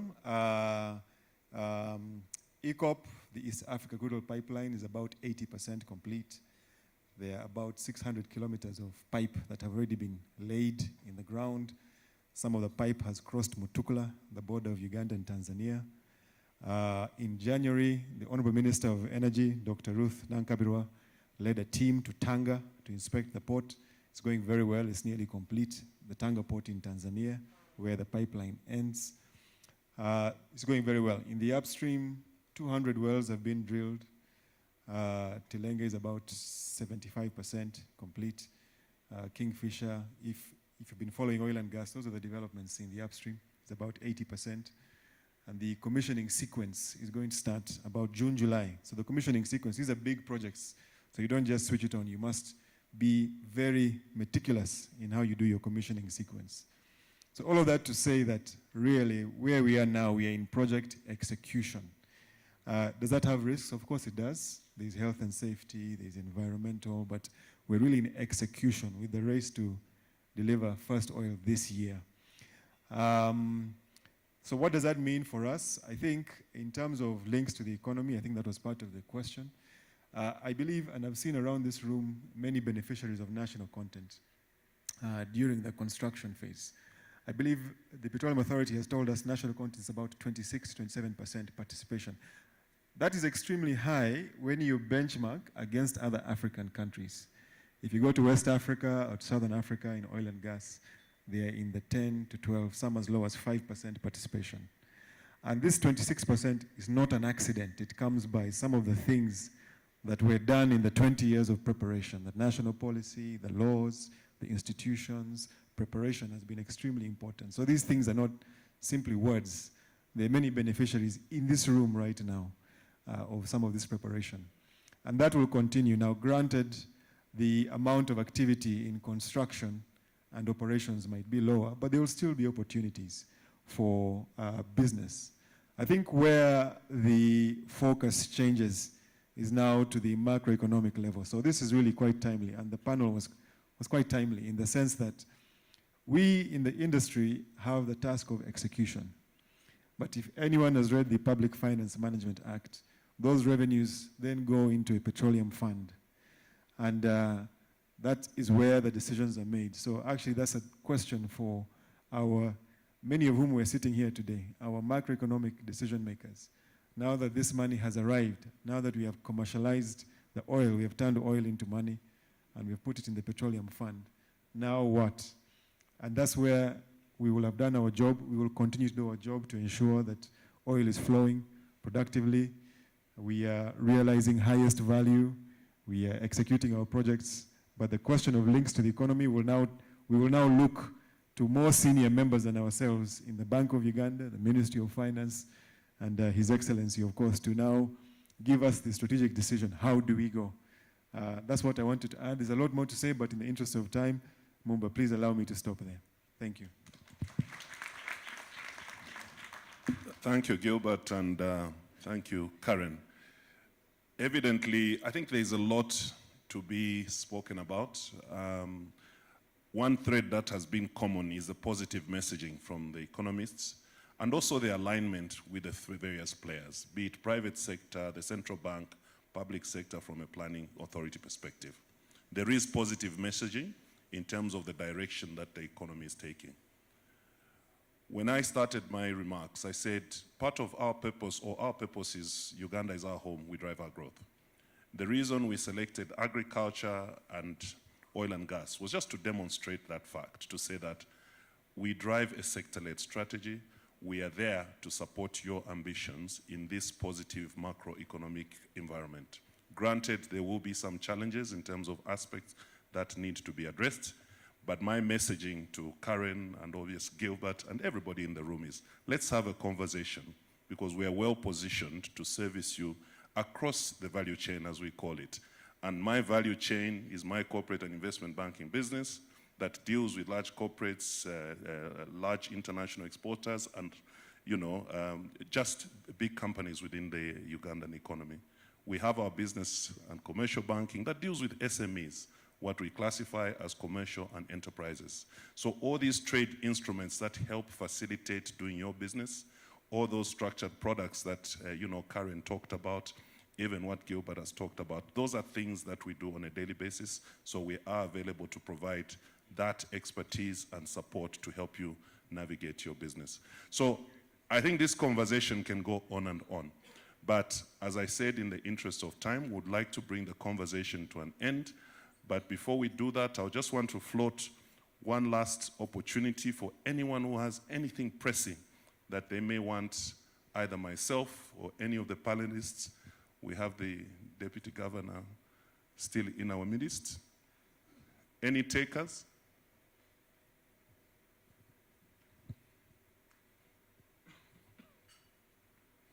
There's no way a banker can get off scot-free. Eh?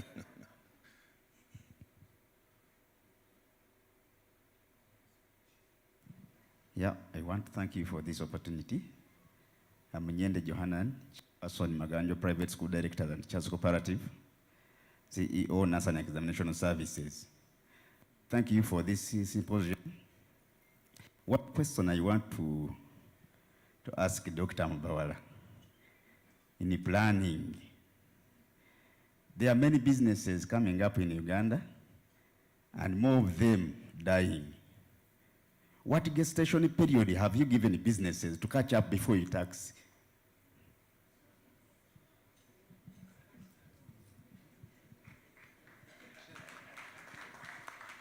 I had said one, but when the customer speaks, we listen.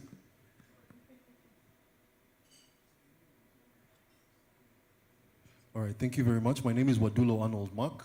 I'm a media professional and broadcaster at Uganda Broadcasting Corporation.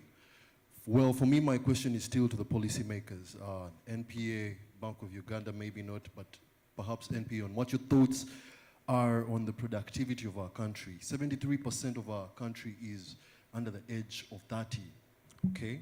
And the quality of our education, they say 700,000 graduates are coming out of these universities, but only 200,000 of these are getting gainful employment. So we have a bulge of a youth or young population that is actually getting into the money economy, and they don't actually have jobs. Actually, they're not getting into the money economy directly, but they're graduating, ready to work, but they don't have jobs. So my question would be, from a planning point of view, how are we looking at this bulge of the young population that is coming? How can we take advantage of the young population in getting them productive? Thank you very much. Thank you, Mark. And maybe perhaps before the policymakers make a comment around that in terms of what is being done for the youth. From our perspective, I think you will recall in my remarks that one of the things over and above our purpose of driving Uganda's growth is having a positive impact in society.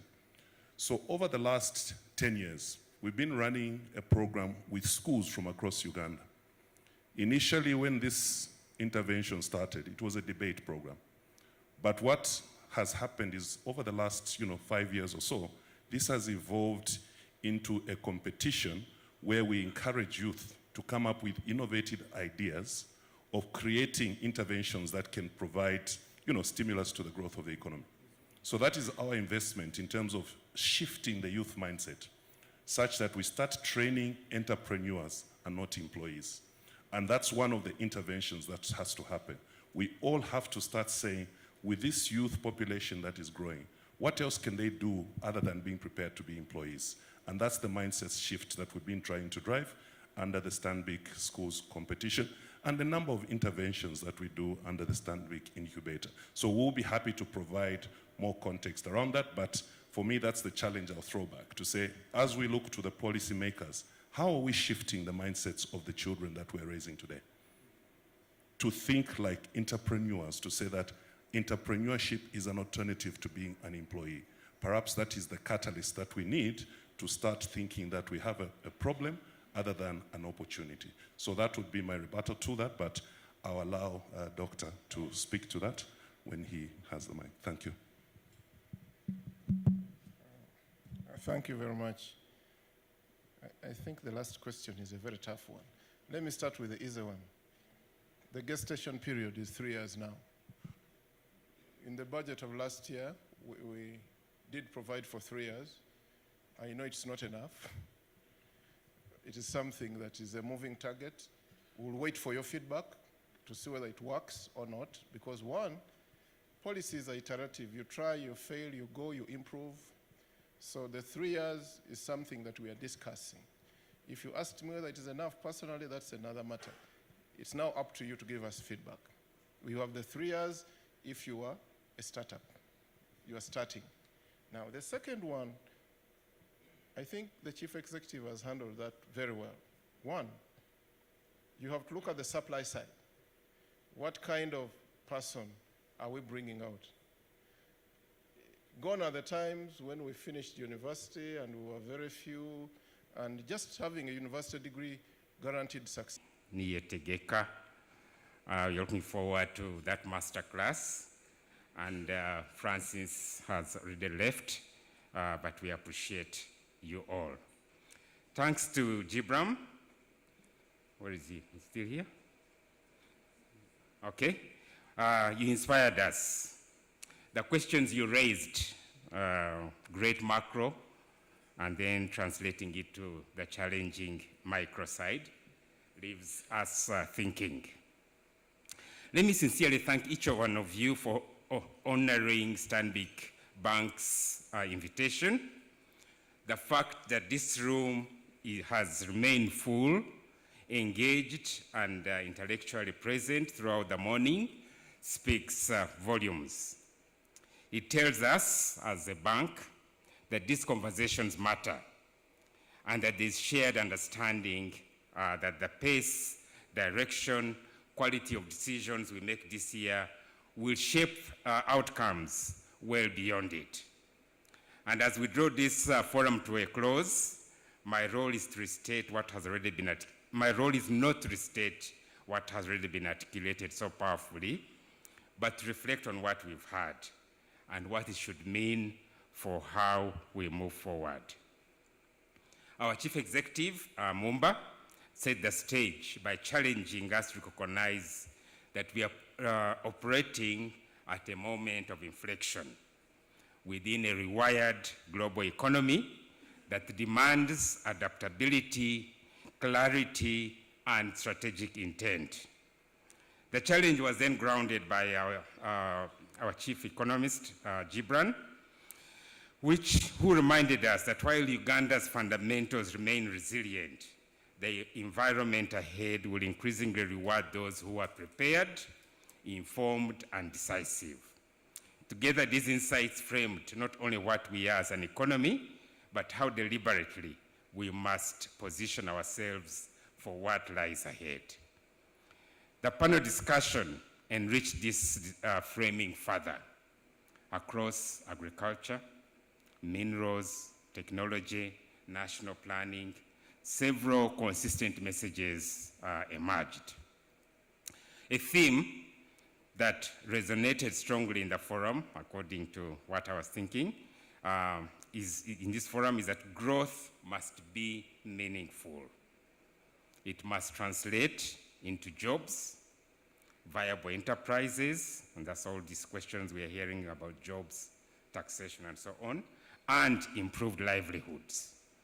Economic performance is not only truly successful when it's felt by people, but the women, the youth, the farmers, the entrepreneurs, and households across Uganda must be able to feel it. What this underscores is that information alone is also not enough. What matters is how we interpret it, and more importantly, how we act on it. I would therefore want to encourage you, as you reflect on today's insights, to look around this room. Within it are partnerships waiting to be formed, ideas ready to be refined, and capabilities that, when brought together, can translate insights into tangible impacts. At inflection points such as this, progress is never solo endeavor. It's built through collaboration, shared purpose, and long-term commitment. At Stanbic Uganda, we are clear about the role we seek to play. Guided by our purpose, Uganda is our home. We drive our growth. We strive to be more than a financial institution. We aim to be a bridge connecting ambition to opportunity, vision to execution, and strategy to sustainable outcomes. This is reflected in our commitment to driving positive impact across 5 pillars. 1, financial inclusion, job creation and enterprise development, infrastructure development, climate resilience, and corporate philanthropy, with a deliberate focus on women, youth, and farmers.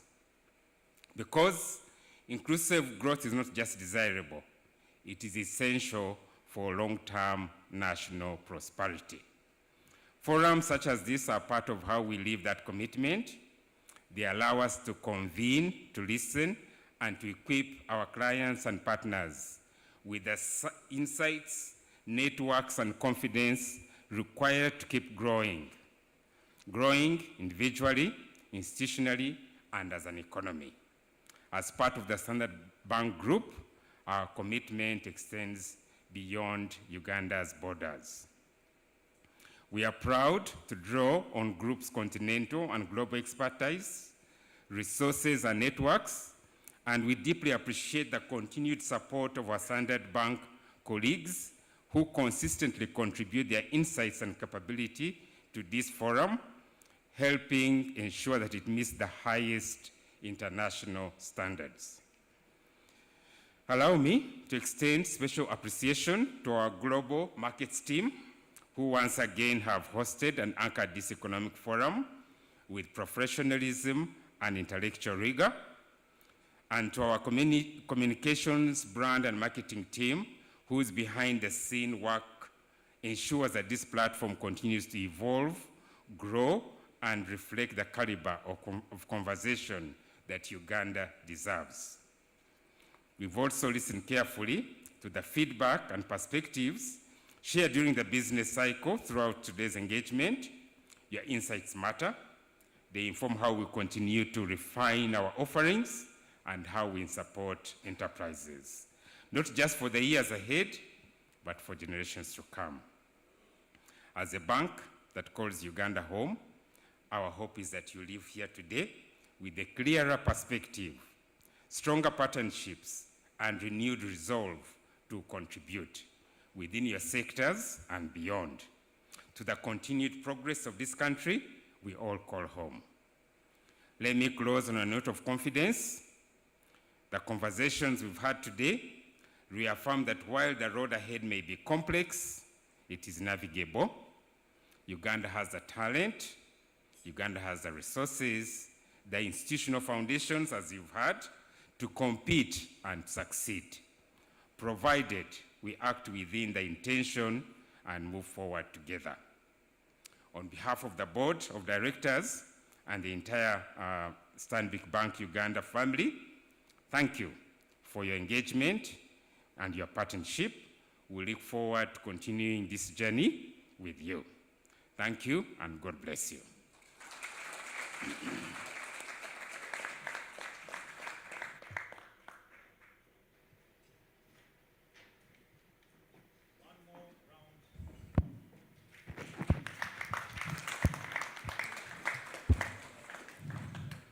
One more round of applause to the room, to the panelists, to the keynote speaker, and to all of you who have joined us today. Carol, it's been a pleasure hosting this wonderful forum. And I must say that there are key takeaways for each and any one of us. If I could circle back to our keynote speaker, Gibran, he did mention that one of the things is that the discussion is about not the rich versus the poor, but about those who have assets and those who don't have assets. Now, I'm aware that some of us in this room may be interested in investment advice. The QR codes on the side of the room and the information desk or the investment desk on the extreme right end as you exit should be a place where you can get an asset, and you can bring that discussion much further home in terms of the asset owners versus the non-asset owners.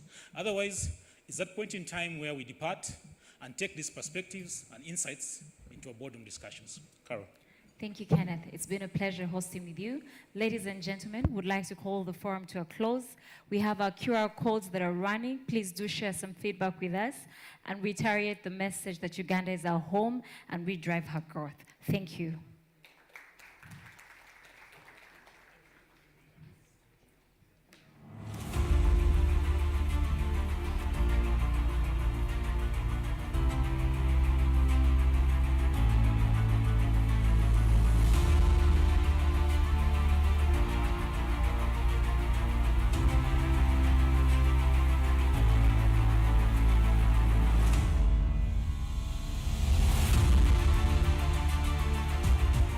U.S. President Donald Trump says he's imposing tariffs on his European allies over their opposition to his bid to take over Greenland.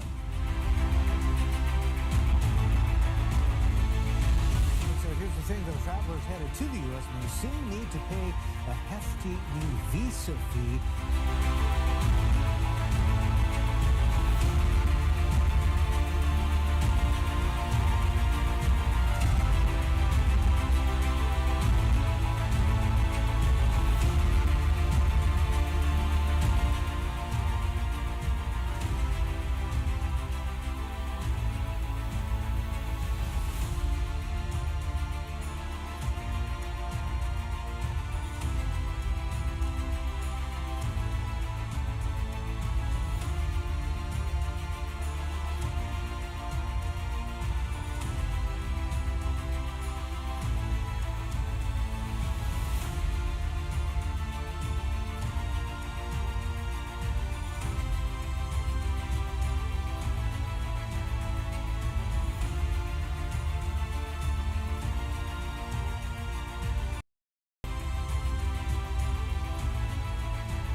African crude oil pipeline is 70% complete and on track.